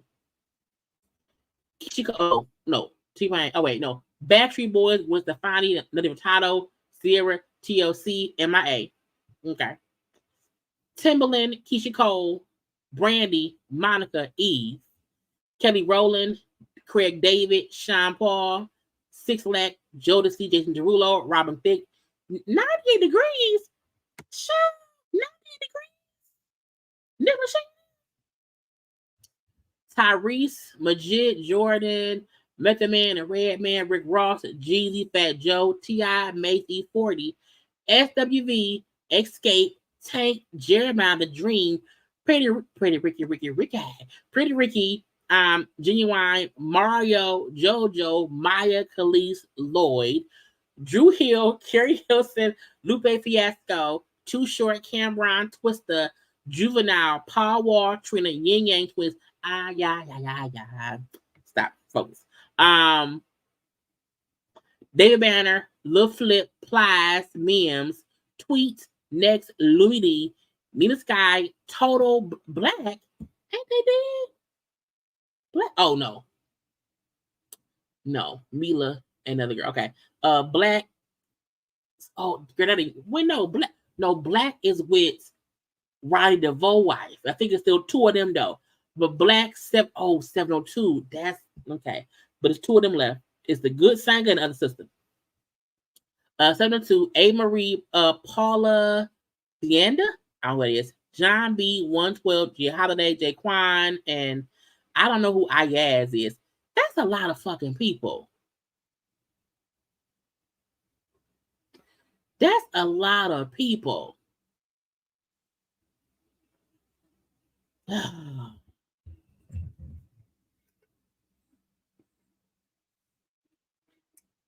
that's a lot of people. I'm like, it's in Las Vegas, Saturday, May 4th. At the Las Vegas Festival Grounds.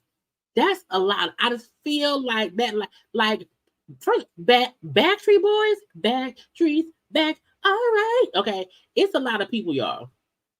Too many, if you ask me. But hopefully it's fun. That's overload for my brain. I can't. It's too much. But I wanted y'all to know in case y'all wanted to go. I think we only got Tamar left. We did it. Okay. Yeah, let's get into the Tamar of it all. Okay. Now, every time I say I don't want to be too long, I end up doing what? Being long. So wait, let me show. Where is it? I be forgetting sometimes. I be forgetting sometimes. LaTroy. So LaTroy is, was Tamar's best little friend. And he was the one who has allegedly helped her, get her tour thing together. Now, I feel like I want to watch what he said because I just felt like I was like, what? Now, he round here, and this is why I think Tamar never keeps friends. And I feel like for a long time, I had no idea who he was. However, I've heard his name before. And seeing him talk, I was like, I feel like Tamar took over his ways.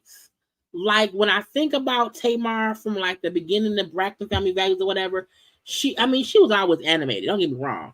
Tamar was always Tamar. But if you notice, Tamar and him exact same mannerisms.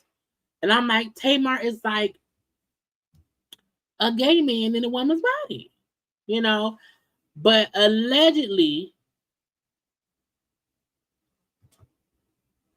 Tamar was going around telling people that she didn't make no money on the tour, and it's because of him.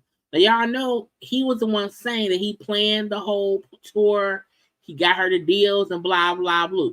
So now that they fell out, she's saying allegedly that he is the reason she ain't make no money. And he said, not today, Satan.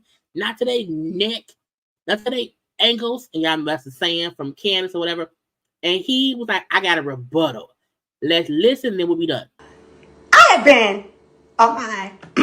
And I had to speed it up a little bit so the voice sounds this way because I sped it up. But I'm telling y'all, it's funny to me. Let's listen. Best behavior lately. I have shown nothing but love and have said nothing but positive things about everything. I got a call today. Well, I got a call Saturday and again today. But the call that I got today really bothered me because it was from somebody I really respect. And there is somebody that's going around that is telling people that they didn't make a lot of money off of a tour because of me. Now, I said, who told you that? Who was that? And this really get you gotcha. Because we have heard Tamar say, it's been a sold out tour and blah, blah, blah, sold out. And to me, a sold out tour don't mean that you made a lot of money if the money wasn't right. I want everybody to know that I'm very, very, very, very, very serious about my business. So for that to get back to me, that I am the reason why somebody went home from tour with no money, pisses me off. And it pisses me off because your ass would have been at home making no money. because nobody wanted to take your ass on tour. Ooh. Not no one wanted you. Not nobody's supposed to be here. So for you to lie on me and to lie on my business and say that I'm the reason you didn't go home, you didn't go home with no money because you had 18 people on that small ass stage. No. Look, it's a lot of foolishness going on in the world. We're going to laugh and giggle and gag at this, okay? Because that man said you ain't make no money because you had 18 people on that little ass stage. Now, to me, what that means is Tamar had a full band, 4 or 5 dancers, background singers. What that means is you were not, like if you see some other artists who are on tour themselves, they don't bring a lot of people because it costs to have that. It costs to have, 4 background singers, 4 dancers, a full live band, plus 2. That do cost. So him saying you ain't make no money because you had 18 people on that little, and I was like, child. That is why you wanted 4 dancers, 2.5 background singers, a DJ. Bitch, who the half? 2.5? Who the half? A drummer and a bass player. That's why you went home with no money. Don't go around. You want to blame everything on everybody else. It's everybody else's fault but yours. All the time. My fault, WeTV fault, Epic Records fault, E1 fault, Candy fault, Todd fault, Tiny fault, K. Michelle fault, Toya fault, Vince fault, like LaShawn fault. It's everybody's fault but yours. Y'all, let me rewind a little bit. Because if you think about it, that's why you went home with no money. It's kind of true. Because we've always said whenever something happens with Tamar does say, Vince won't let me be an artist. WeTV won't let me be real. And remember when he said LaShawn, first of all, rest in peace to LaShawn. LaShawn, who was one of the writers on her Love and War album, who she was real good friends with. It was him and his wife who used to be on the show, and then they fell out. And Tamar kind of blames him. You know what I'm saying? Even Candy, Todd, K. Michelle, Toya. He's mentioning people who Tamar used to be cool with and she fell out with, and then she kept on blaming everybody except her. Don't go around. You want to blame everything on everybody else. It's everybody else's fault but yours. All the time. My fault, WeTV fault, Epic Records fault, E1 fault, Candy fault, Todd fault, Tiny fault, K. Michelle fault, Toya fault, Vince fault, like LaShawn fault. It's everybody's fault but yours. And you want to sit here and lie on me. I have not lied on you at all. I don't need to lie on you. Your life your shit is already so fucked up. I don't have to lie on you. Child. Oh, Lord Jesus is the truth. Look, I'm not saying that bad things ain't happened to Tamar over the years, here or there, whatever.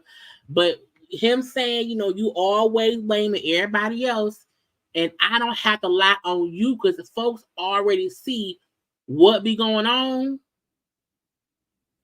Your stuff already messed up enough. You don't need me to mess up for you, okay? I told y'all when I watched this myself.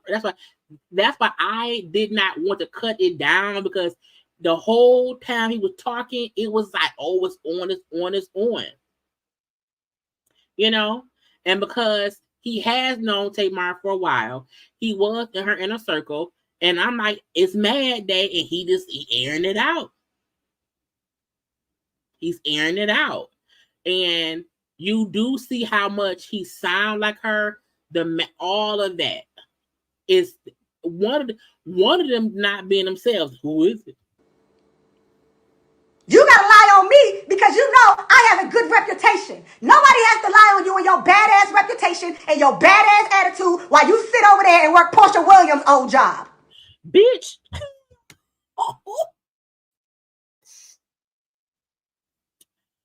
Cause y'all know Portia used to be the one on Dish Nation. Remember, Portia was the one on Dish Nation. Portia was on over there before she had PJ. So that is Portia. That is Portia. Portia was the first black lady through Ricky Smiley and whatever that was on Dish Nation. Child. And you gonna lie? I'm the reason you didn't go home with no money? I'm the reason your shit was fucked up in Detroit? In Detroit, what did we do? First of all, Detroit, Nene, help me out, please, girl. Now, why am I in it? And you could have did it. See how I get wrong and stuff? I said, what did Detroit do? Truth be told, when Tamar was here, child, it wasn't the talk of the town. I'm the reason? Me. I'm the reason. The one that sat there and planned that shit with you because nobody else wanted to. And stop lying saying all them shows were sold out because they wasn't. How about that? Let's start telling the truth. Now, y'all know that time you told her, I'm sorry, the time you told us that a white boy told her that the tour wasn't really sold out. Tommy said that. That JR told them that. Junior said that. Because it's only a read if it's true. And you gonna sit here and mess with my business talking about I'm the reason you didn't go home with no money. You would have been sitting over there at what Tommy call it? That mid-class family home if it wasn't for me. Bitch, not a mid.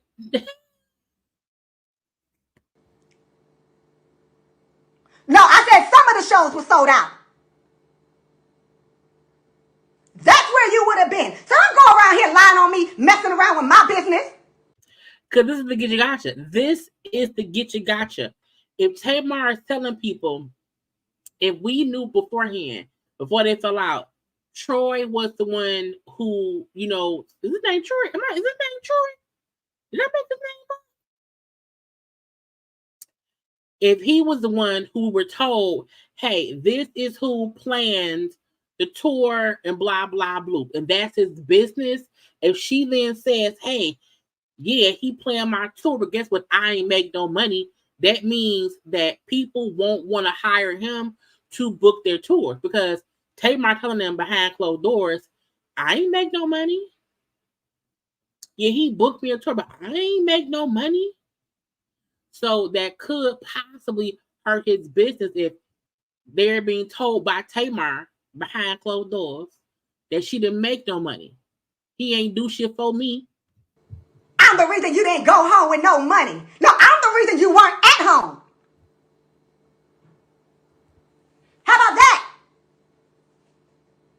You run around telling people, girl, are you out of your mind? I think she needs to be checked in to a facility. And needs to stop playing around with these Instagram therapists and go to a facility. Because it has to be, it just has to be. I keep drama going? Okay, I keep it going. Hey, get off my page if you don't like my drama then. I'm not the one going around lying on people. And she think because she's famous and she got more money than me and that she sing a few songs that she can go around lying on me. Only thing I got is my voice. So it is what it is. Always blaming everybody else. Always bringing everybody down when you don't get your way. Always. Always. And we've said it in the past about Tamar. Always. It's always everybody else's fault. And you don't care who you step on, who you run over, whose business you ruin. You do not care at all. At all. At all.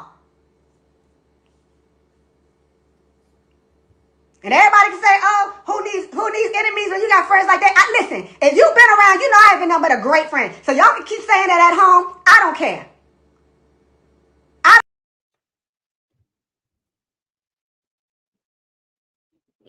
Ayala, she said it.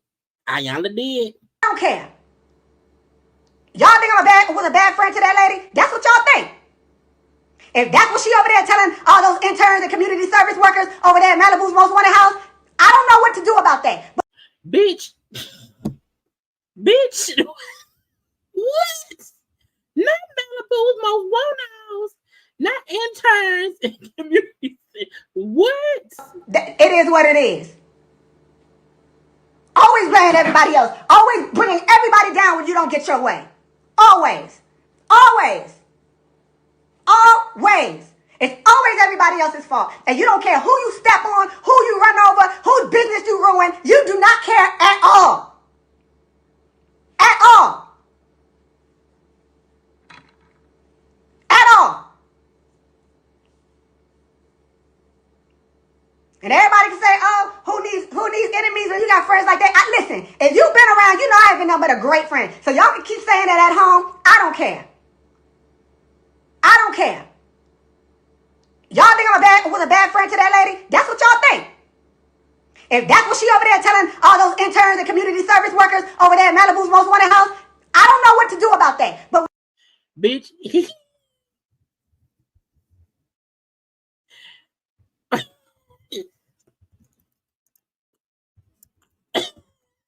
I am looking up Malibu's Most Wanted because it is just hilarious to me the amount of shade that is being thrown.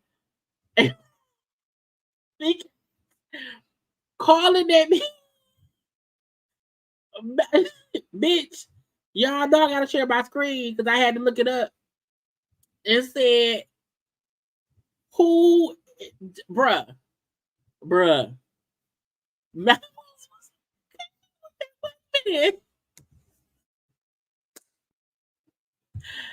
Because oh Lord Jesus, child.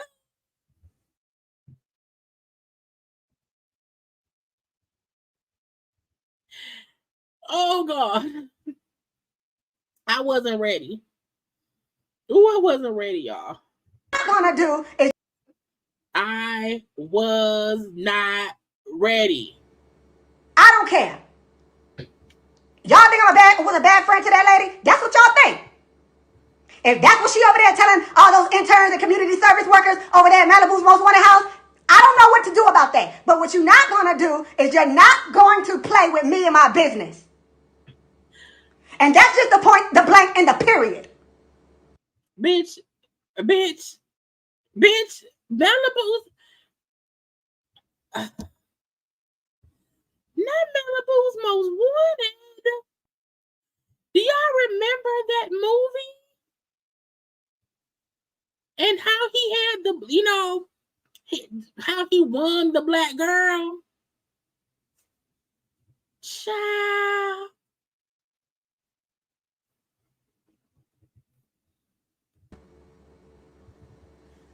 I'm the reason why you ain't go home with no money. No, if you stop flying people around with them big ass tacky ass chains that probably need their own seat, you might have went home with more. Who got extra chains? Who need more seats? I know she said it because the person that told, the two people that told me said things that only she would know. And that be the get you gotcha. That be the get you gotcha. When you round here telling folks stuff, it's only stuff that you and I know. I know that it came from you. That's why I know she said it. That's why I'm so upset. That's why I got on here. That is why. Because the two people that told me should not have known what they told me. How about that? I thought we was besties too. Besties don't do each other like that. Besties don't do each other like that. She was no best friend of mine at all.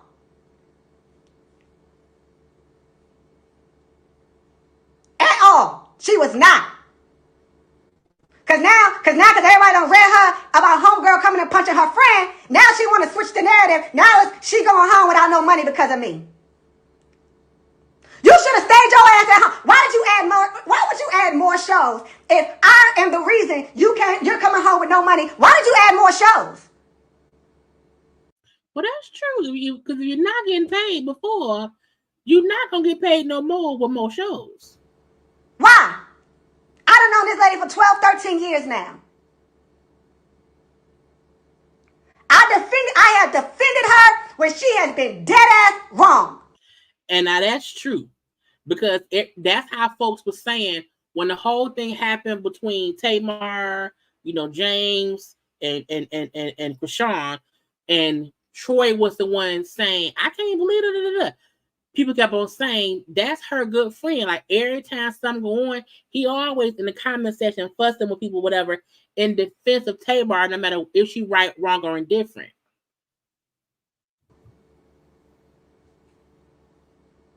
And a lot of y'all on here know it.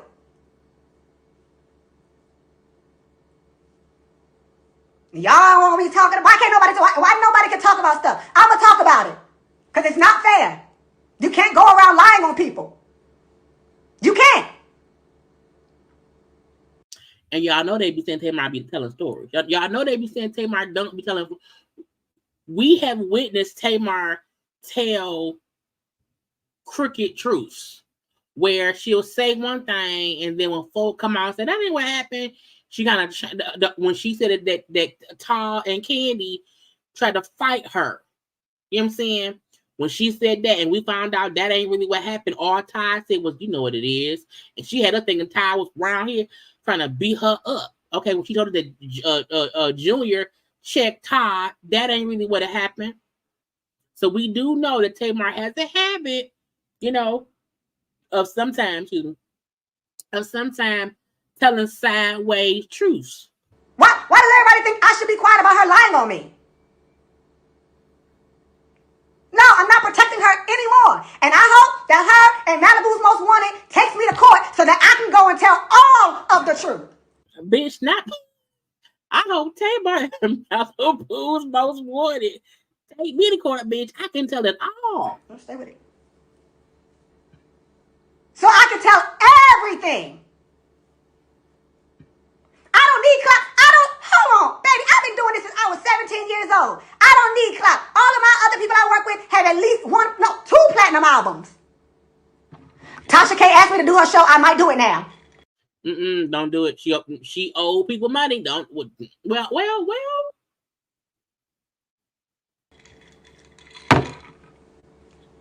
Yep. Might as well.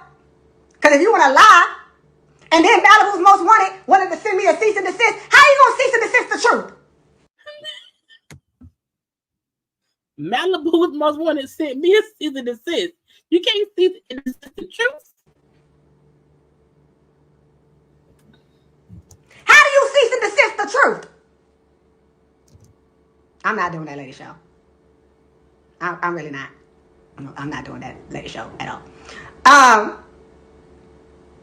I'm so upset because one thing I have never done is lie on that lady. I don't lie on that lady. She has enough shit where all I got to do is tell the truth. And that is why most people have people, because it's like you have family and friends who you just expect to not be around here being, you know what I'm saying, tattletales. But when you usually have people who work for you, that's why you have them sign NDAs. Because in life, you see things and you don't want folks telling your business, okay? I don't have to lie. I don't have to lie on her. I can just tell the truth and destroy her. So I don't know why she acting like a crackhead. I mean, she want to call. If I did not know better, if I didn't know better, I would think she's a crackhead by the way she acts. But I know she does not do drugs. I know for a fact she don't do drugs. So Malibu's Most Wanted, before you get to clicking and clacking and trying to send a cease and desist, I'm saying I know she don't do drugs, but she acts like a crackhead. The fact that he is named Junior, the fact that I call him Junior, not JR. The fact that he is named Junior, Malibu's Most Wanted, and keep just referring to him is hilarious to me. And he like, before you try to send me a cease and desist, she don't do drugs. I'm not saying she do. Malibu's Most Wanted. I don't need you getting over there wasting your internet trying to send letters and stuff. I have been the bigger person for so long. But when you come at me and you come at my business, I have to defend myself. That's it. I got to defend myself. What am I supposed to be quiet about? Stop talking about people. You talk about everyone. I guarantee you, if you sat there instead of talking about yourself, you would have no time to talk about nobody else. Amen. Start talking about yourself first and what you got going on and what you don't got going on. And baby, you would run out of words. You would have to pick up the dictionary, a thesaurus, all of it. And it ain't got nothing to do, oh, she a woman, you a man. Bitch, I don't give a fuck what. I don't give a fuck if I was a zebra. You not. Not a zebra, not an animal. Oh, stay with it. You're not going to lie on me. That's just that on that. That's just that. You're not going to lie on me. Oh, you a man, you coming at a woman. I don't give a damn. You lied as a woman, I'm going to address you as a man. Like, stop doing that. If you lie as a woman, I'm going to address you as a man. Look, at least he not in her face. At least he not like, you know what I'm saying, being aggressive in her face. He just being real himself about it and going off. It's not cool. It's not fair. I am hurt. Yes, I do sound hurt because I am hurt because I never lied on that lady. I have never tried to destroy her businesses. All I've ever done was build her up. And you're going to go around and tell people I'm the reason why you didn't go home with no money? Stop flying that man around and maybe then you'll go home with some money. Ooh. Stop flying that man around and maybe you'll have some money. Because, I mean, have we seen JR in any court cases? Who's he the attorney for? Maybe some of your interns and community service workers reached in their pocket once every now and then to pay for a drink or a piece of food. Maybe you would have some more money. How about that?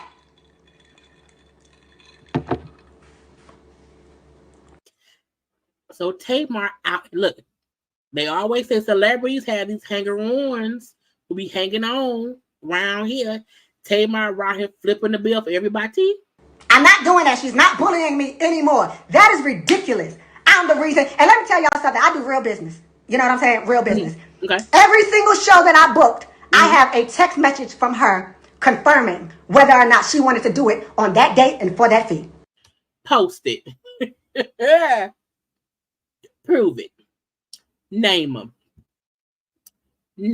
I just want to do that. But look, that's real business. You know what I'm saying? That's real business. Because it's easy if Tamar says, I didn't make no money, I did not know this or that, and blah, blah, blah. If he has text or email conversations and, hey, show in, Texas, I'm just saying, show in Texas on the 10th, you're going to make $5,000. And if she say, okay, then ma'am, how did you agree to the fee? If you agree to a fee, but then you have to also pay 15 people, which cuts into your fee, it ain't my fault if you don't make the money. Every single one. So if she wants to say I'm the reason she didn't come home with money, she has every single deal. She could have said yes or no and stayed over there in Malibu's Most Wanted's house. I am mad. I am pissed off. I am hurt. Absolutely. Wouldn't you? If you got somebody out of bed when they was mad and sad and depressed because nobody wanted to do their tour and you worked your ass off to make it happen and they turn around and lie on you.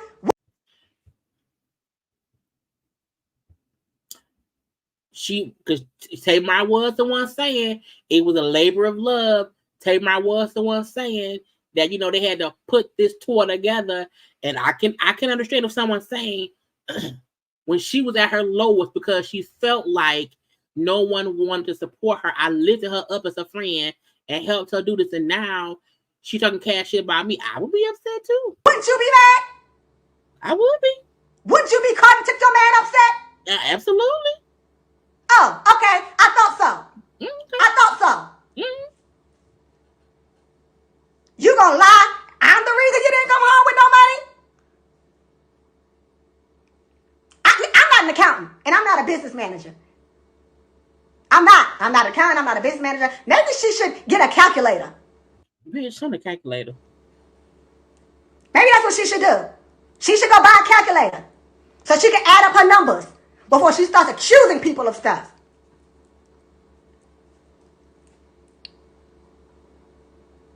Everybody keeps saying it's a private matter. It's not a private matter when other people know when they calling me. It might be a private matter to y'all. It's not a private matter to me when people are calling me about what she said. Now, I mean, if somebody privately called you and told you on privately, you didn't have to come to the internet with it or whatever. But I feel like he may think when Tamar get pissed, sometimes she'll come out here and she'll say shit publicly. Well, I'm pissed off and I'm going to say something right now. So y'all can do what y'all can move on to the next, exit stage left if y'all don't want to hear it. No, she not acting like I took the money. She acting like she didn't make money. Oh, okay. Well, you should have stayed. Why would you add 5 more shows? Oh, I'm not making no money on these shows. Let me add 5 more. Is everybody okay? That makes sense to y'all? So you do, how many shows was that? DC, Atlanta, LA, 2 Atlanta, and New York, and Dallas. You do 6 shows, and you didn't make no money, but then you go and do more. Now, y'all know when we first talked about the Tamar, the Love and War tour, people kept on saying, how was it a tour? You got like 5 shows. I think when the tour was fully flushed out, it was those few dates that she had, and it was a 1 date in January that was here in Detroit. That was, I think, January 20th or whatever. But since then, they added more shows. So I do wonder if she wasn't making money on this tour, why did she do more shows if she was already not making money? Wouldn't that cost? Maybe it's for the love of the war. You go and do more. You do 6 shows and you ain't make no money, but you go and do more. I don't want to sit down and resolve shit with a liar.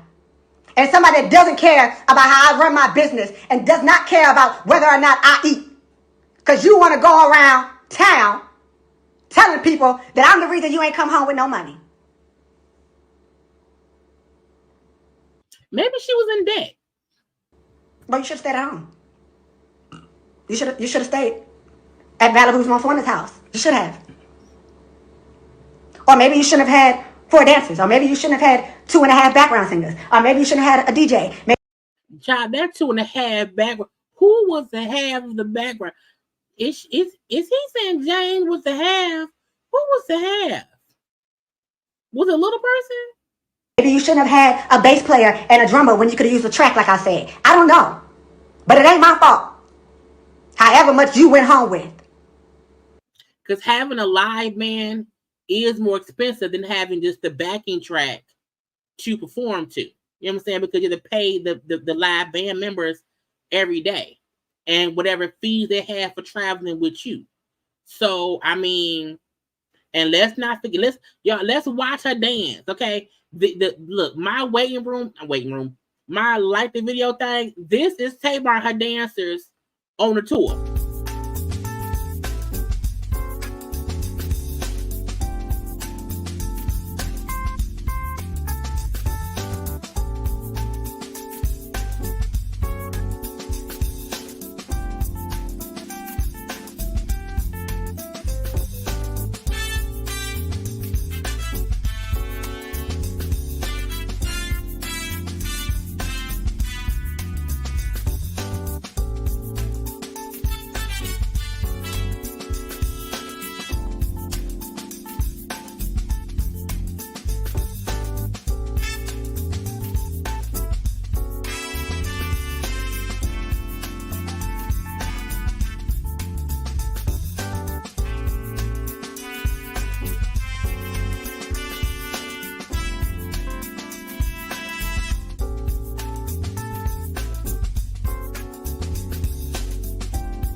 I mean, he said they work for the community.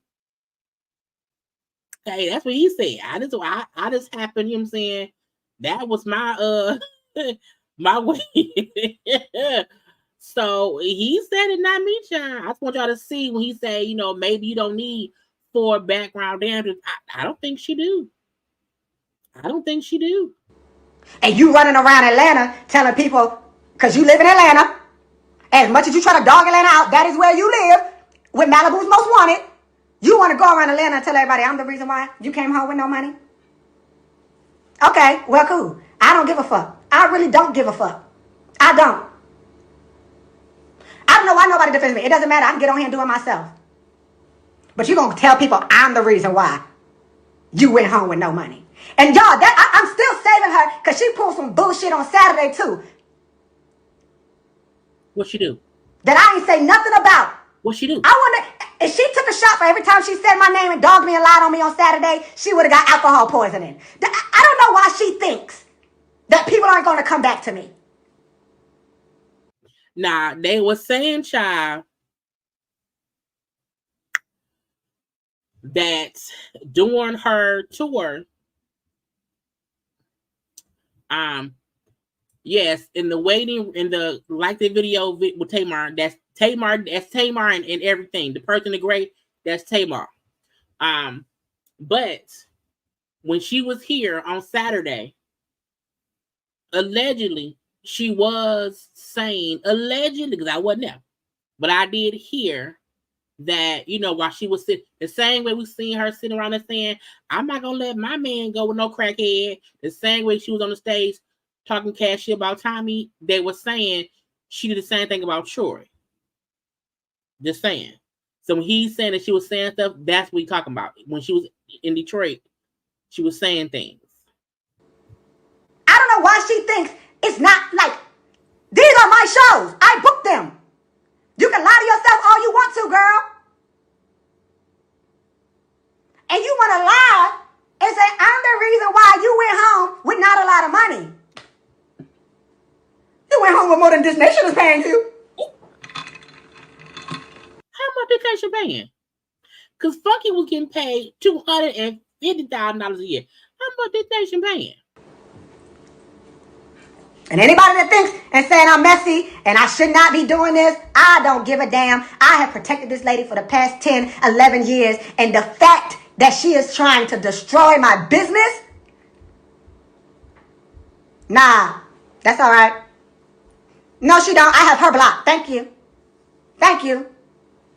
And anybody can run back and tell her, you don't press the last button at me, Miss Star Jones. Not Star Jones. I did send her a cease and desist. But you know what? I'm still waiting on my $5,000 check from TMZ, and I'm going to sign it over to her so she ain't making no money off the tour. So once I get that $5,000 of a prayer video in her dressing room, I'm going to sign it over to her. Because y'all know Tamar kept on saying that, that Troy was supposedly the one who sent that footage to TMZ about, her praying with Krishan and Tony or whatever. They was alleging that Troy was one who got paid $5,000 by TMZ, but he said I didn't get no money because TMZ's paying $5,000 for a video of her. Okay, if that's what she thinks, maybe she's not making money on tour. Maybe she should just start selling videos. Ooh. I have to give a damn what people say. This is my business. She's running around telling people basically I fucked up her business and she ain't go home with no money. Girl, are you slow? I'm not the reason. Yes, the industry is very small. That's why it got back to me. That's why it got back to me. And again, I keep saying, the reason I know she said it was because it was something only her and I would know that was repeated. That's how I know she said it. Fix my wig. That's how I know she said it. There was not one deal that was done that she did not know about. There was not one deal that was done that her business manager did not have a copy of. Who a business manager? Is it Malibu's Most Wanted? Who's a business manager? I I'm an accountant. I'm a business manager. I'm a calculator. I don't do that. I do deals, sweetheart. So if you went home broke, you need to call the people that's in charge of your money. I can't log into your account. I don't know your rush card information. Not a rush card. Appreciate a prepaid debit card. Shit. Fucking talking about you went home with no money because of me. You went home with no money because you walking around there with all them cheap ass chains, and you probably got to pay for an extra seat with them big ass motherfucking every kiss begins with K ass jewelry. Every kiss begins with K. Every kiss begins with K. Child. Did Tamar buy her own ring? Oh, is he trying to allude to saying Tamar bought her own ring? That's where your money went, is checking that big ass ugly ass chain he got. Big ass ugly ass chain.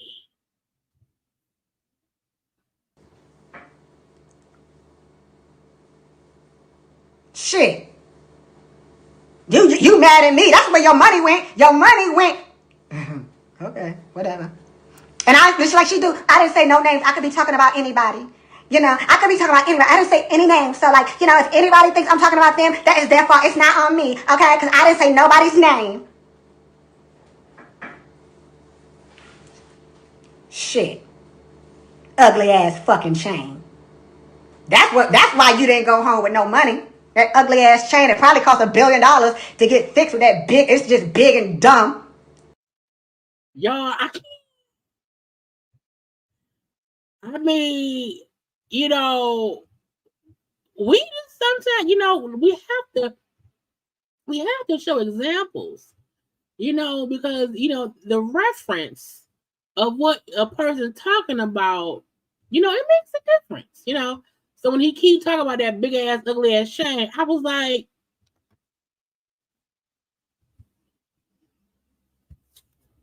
I mean, that's a big ass, ugly ass chain. Did Tamar buy that big ass, ugly ass chain? Did she buy that big ass, ugly ass chain? I mean, because look, we ain't seen that man. I guess from two of his kids. We ain't seen that man, you know, in no courtroom. We ain't seen that man in no suit. A new ring, child. A new ring. You know, because she got a re-engaged child. So, you know, it's the big ass, ugly ass chains for me. Because I'm looking at, you know, he took down all his old pictures. You know, that's the chain he used to have on. You know, that's the old chain. You know, this is from 2022. He got with Tamar in 2023. You know, and it's just not, you know, no other photos of him in no big ass, ugly ass chains. You know, this is him from September when he ain't had no big ass, ugly ass chains. You know, but you know, all of a sudden, he got with Tamar. He got what? He got some big ass, ugly ass chains. So I mean, that's just what in the little Gucci jacket, you know, with some little Gucci sneakers. You know what I'm saying? So happy because his mom got him. I'm just, you know, first of all, back in the day, he looked the little ass chain back in the day. You know who used it to try this Tamar's fiance's past. Okay, that's what you look, girl with 2 gold teeth and a little ass ugly ass chain. Salute. Okay, and then he around here in the tight ass suits with a big ass ugly ass chain. That say Junior. You know, and he on tour with her. This was 2 days ago. Sold out tour. That was here. You know, so every time the man said big ass ugly ass, big ass, the big ass. Why is it that hat? It ain't even what was cold in Detroit. But again, the big ass, ugly ass chain. You know. And she brought her man out on stage to kiss and hug and love on a little bit here at the signboard, you know what I'm saying, down at the Motor City, okay? And his big ass, ugly ass chain.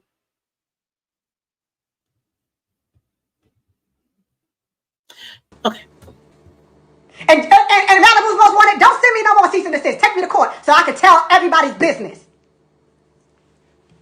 Take me to court so I can tell everything that I know. Don't send me no more emails.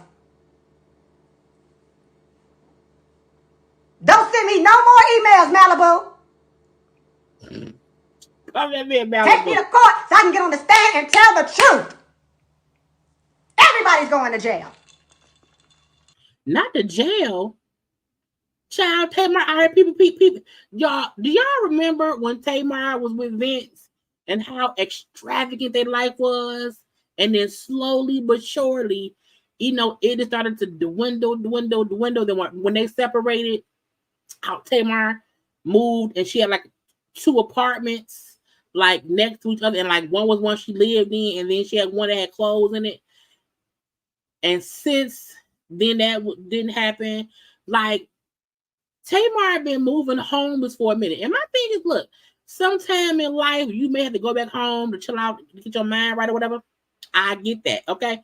But I do feel like we have seen Tamar living this upper echelon life of fabulousness. Like, she had a huge closet with all that expensive Louis Vuitton and Gucci and all these things.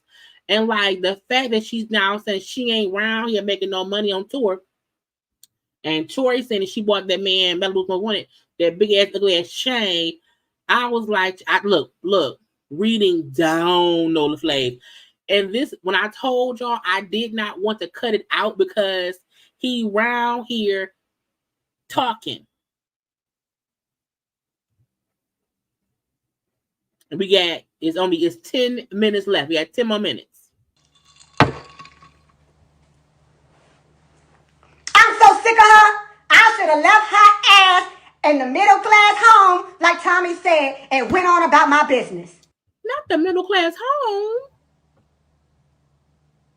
But considering who Tamar is and who we perceived her to be based on what she showed us, Tamar being in a middle class home does seem like, well, dang.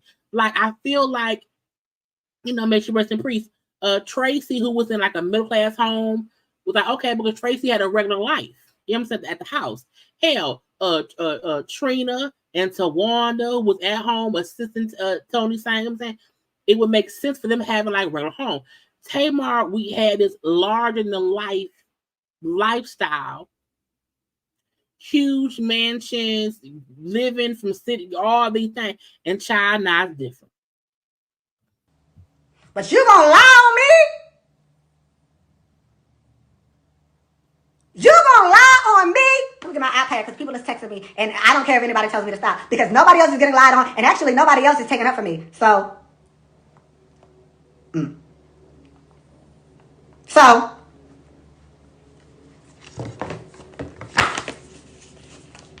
is there anything else y'all would like to know? Let me go and read the list. Read it. My iPad out. Where is my Twitter? I'm like somebody's grandfather. Let's go down the list of people whose name and whose fault it is. Okay. It's my fault. It's Vince's fault. It's WeTV's fault. It's Lonnie Love's fault. It's Jeannie Ma's fault. It's TC fat ass fault. It's Terrell the makeup artist's fault. It's David Adefeso's fault. It's Candy's fault. She was real close with Terrell, who was do the makeup. That's Eva's cousin. She did used to be close with him. It's Ty's fault. It's Toya's fault. It's K Michelle's fault. It's Jesse Wu's fault. It's Tommy's fault. It's Tiny's fault. It's Nene's fault. It's Epic Records' fault. But you know whose fault it's not? Malibu's finest girlfriend. Malibu's finest girlfriend fault. It ain't take my fault. Are they fake engaged today? I don't know.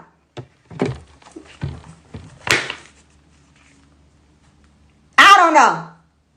I don't know whose fault it is today. Shit. I'll answer that later. I can make a longer list. But it's my fault you went home with no money. Okay.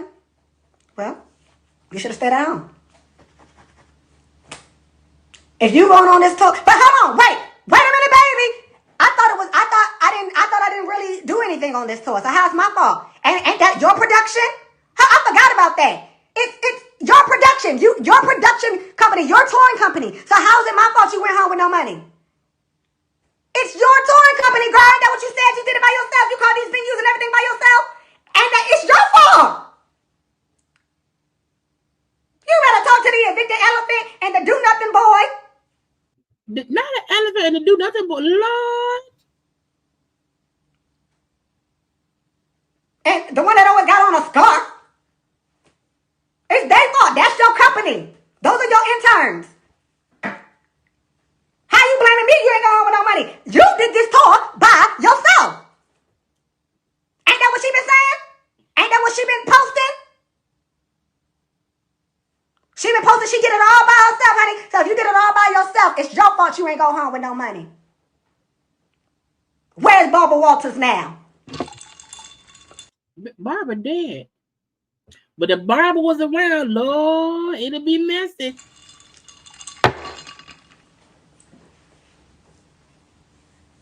And speaking of merch, let me tell y'all something. If anybody on here bought merch from the online store, I had the merch in my house. I was in my house packaging up the merch, going to the post office and shipping it out with no help. Really? And she made all the money off of that. Oh. How about that? I was at the meet and greet. If you went to the show that I was at the meet and greets helping facilitate stuff. I didn't get a coin off the meet and greet. So if you went home with no money, honey, you need to get a calculator and figure out where your money went. Not somebody robbing Tamar. How about that? I ain't got nothing to do with your merch. I ain't got nothing to do with your meet and greets. That's all money you took home. I ain't got nothing to do with the bonuses you got when you sold a certain amount of tickets. If you went home with no money, you and your business manager need to pull out your calculators. Now the fact that he know that once she sold a certain amount of tickets, she get a bonus, where that money go? And figure it out. And don't blame it on me. It's not my fault you live with Malibu's Most Wanted.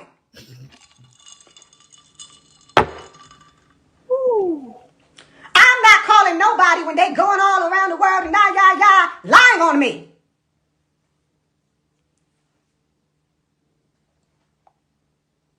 I'm not shade. I would never shade him. What are y'all talking about? See how y'all lie? See how y'all lie? Lie. I never said anything about that. And y'all need to be worried about why Malibu's Most Wanted keeps going around making all these broken black family homes. Ooh. T. Why y'all need it? Now, he was saying he ain't said nothing about Mama Evelyn. But what you need to figure out is why Malibu's Most Wanted is creating all these broken black family homes. Because let's not forget he got a few kids of his own. Okay? Don't worry about me. Don't worry about me, girl. I'm not making no broken homes.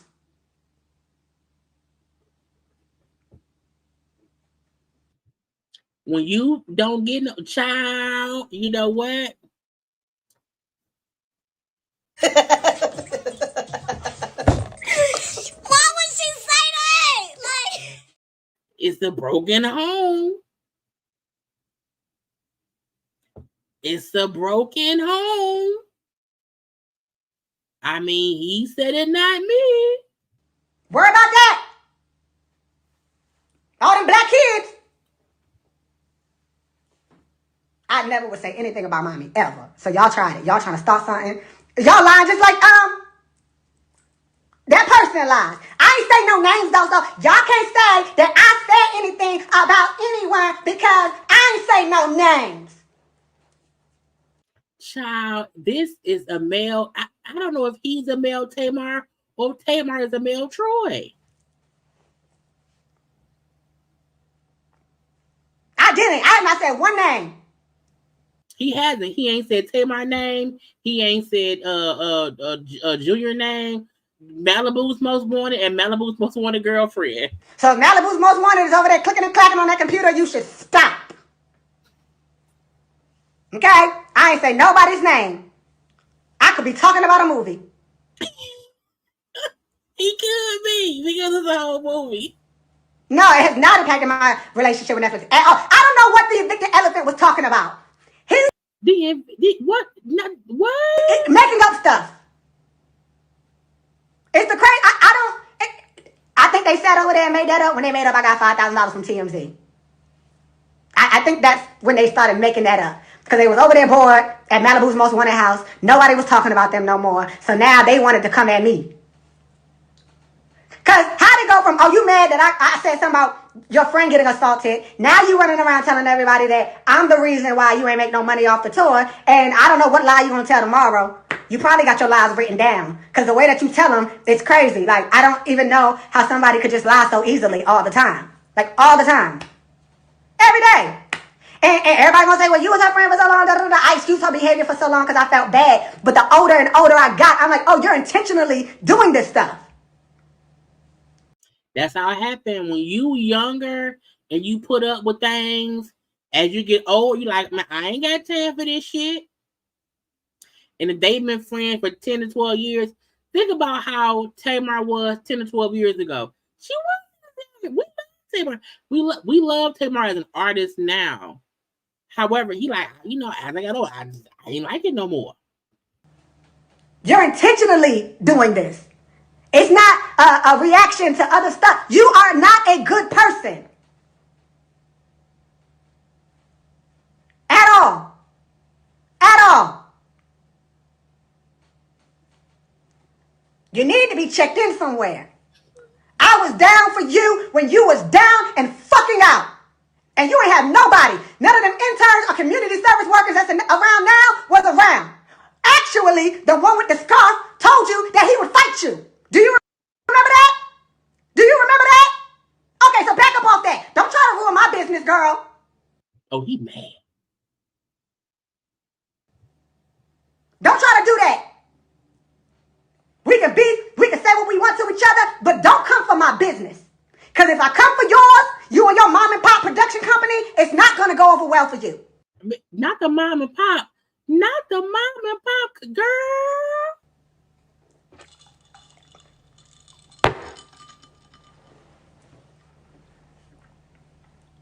And I don't give a damn. Y'all talking about I'm not a real friend. Anybody that knows, let me get y'all straight right quick. When she was in the hospital for what was that, 2 or 3 weeks when she got her rib removed, I was the only person that went and visited her every day. Oh, he is sad. She had a rib removed? Oh, I think when she was sick. She had a rib. He's sad, y'all. Vince was there. Vince would not leave her side. But when I would come, that was the only time Vince would leave because Vince trusted me because he knew I had her back. Every day after working my job at Sony Pictures, since she wants to act like she gave me my career when she didn't, I would go visit her ass in a fucking hospital. Every single day. And you want to sit here and you want to lie on me? You was in Big Brother. You didn't have contact with anybody. I went to your house every single day to check on your family. Every day. Every day. Every single day. Nobody else came. It was only me. And you're going to lie on me and lie on my business and how I eat? You're a terrible person. You are a terrible person. And I hope that you know that. I hope you know that. I held you down when nobody else did. You're a fucking terrible person. That's it. Now, this is that was his whole life, because once he started crying, he ended his life.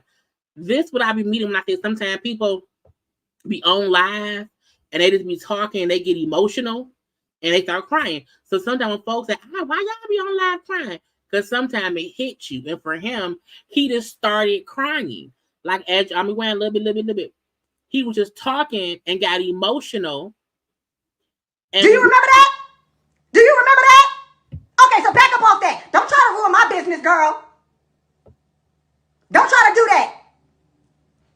We can say what we want to each other, but don't come for my business. Because if I come for yours, you and your mom and pop production company, it's not going to go over well for you.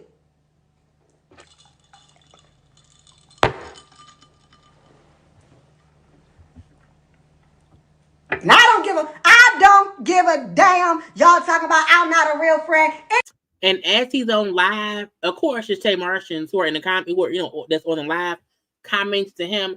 I think that's why he was getting upset and was responding to comments from people saying, whatever, you a bad friend and blah blah blah. Anybody that knows, let me get y'all straight right quick. When she was in the motherfucking when she was in the hospital for what was that, 2 or 3 weeks when she got her rib removed, I was the only person that went and visited her every day. Vince was there. Vince would not leave her side, but when I would come, that was the only time Vince would leave because Vince trusted me because he knew I had her back. Every day, after working my job at Sony Pictures, since she wants to act like she gave me my career when she didn't, I would go visit her ass in a fucking hospital. Every single day. And you want to sit here and you want to lie on me? You was in Big Brother. You didn't have contact with anybody. I went to your house every single day to check on your family. Every day. Every day. Every single day. Nobody else came. It was only me. And you're going to lie on me and lie on my business and how I eat? You're a terrible person. You are a terrible person. And I hope that you know that. I hope you know that. I held you down when nobody else did. You're a fucking terrible person. That's it. And he then ended the live because, again, he like, I feel so bad because I feel like I think he felt pushed to defend himself against what she's saying to people in the industry because that's how he make money. And if people in this industry feel like they can't trust me because they know me and you cool, they know we real cool. And if you're saying that I played you in some kind of way, if I did not help you, that can cause me to not get paid. And I don't want that to happen to me. You costing me money, okay? So I'm child. Again, he went live today on his page. He left it up on his page. He did not delete it, whatever. At least he hadn't deleted it since earlier. I don't know if Tamar have responded back or not or whatever. But I do feel like this is more about him like drag her. Like it was a drag session for real. But I do feel like it came from a place of hurt. Like I can't believe you out here bad mouthing me after how much I've done for you. But I'm like, in hindsight, I feel like, Troy, you've also seen how she ain't, kept no friends. And it's weird because it feels like if they've been friends for so long, was he her last, friend from 10, 15 years ago? But the people we used to see Tamar, the friends we used to see her with before, we don't see her with anybody now. Like, for real, Tamar is always around gay men. And that's it. We don't see her with many female friends at all. We've seen her fall out completely with everyone who she's associated with, okay? We've seen her paint the picture of being the victim in all situations. I also feel like that may be her defense mechanism. If I just say it ain't me, it's other things, then people will feel like, I'm a good person or whatever. So I don't know. It's just, I feel like he probably thought she would never do that to me. Yes, I've seen her, beef with her sisters, the beef with whoever, but she would never do that to me. But I was like, even watching some old episodes of Braxton Family Values, seeing how they treated Tracy, I feel like now that she's gone, like it's a clear indication to where they did pick on Tracy. They did baby Tamar. They let Tamar get away with Tamar got away with murder, on the thing. And that was years ago. And now that she's stuck in her ways, I think it's coming out in how she's trying to move in this industry. And seeing Troy have this basically emotional breakdown because of the breakdown of their friendship, to me, feels like Tamar does have a victim mentality. Things happen and she never does take accountability. And as long as she has, yes, people around her, i.e. Junior, i.e. Huppy, as the interns, she may feel like, well, they're not telling me I'm wrong, so I can keep doing what I want to do. You know what I'm saying? So hopefully he now know, hey, I can't go back to that. Because look what she's trying to do to me behind closed doors. So I had to come out and be open with it and just admit this is what she said and did, you know, and that's why she's on some bullshit. So, child, that's it. That's all. That's all we have for today. Okay, I did not, child. I hope y'all had a good time today. We had a good conversation today. Okay, I hope the ending was amazing. Y'all know we love a good watch along. So that I might clip the watch along portion and make that a separate video for folk to see just this portion. So if you see in the morning, if you see, you know, Tamar friend, you know, all it would be is this clip separately for folks to watch because it was a good watch. Our conversations and my reactions are good too. So I may do that. But y'all know, like, comment, share, subscribe to my channel. Follow me on social media at JayLeesCorner on IG, Twitter, and TikTok. At the top, I'll be live tomorrow night for other things, okay? But again, like, comment, share, subscribe. I want y'all to all be safe around here. And I love you all. Okay, I will talk to y'all later. Good night and good luck in life. Okay, bye.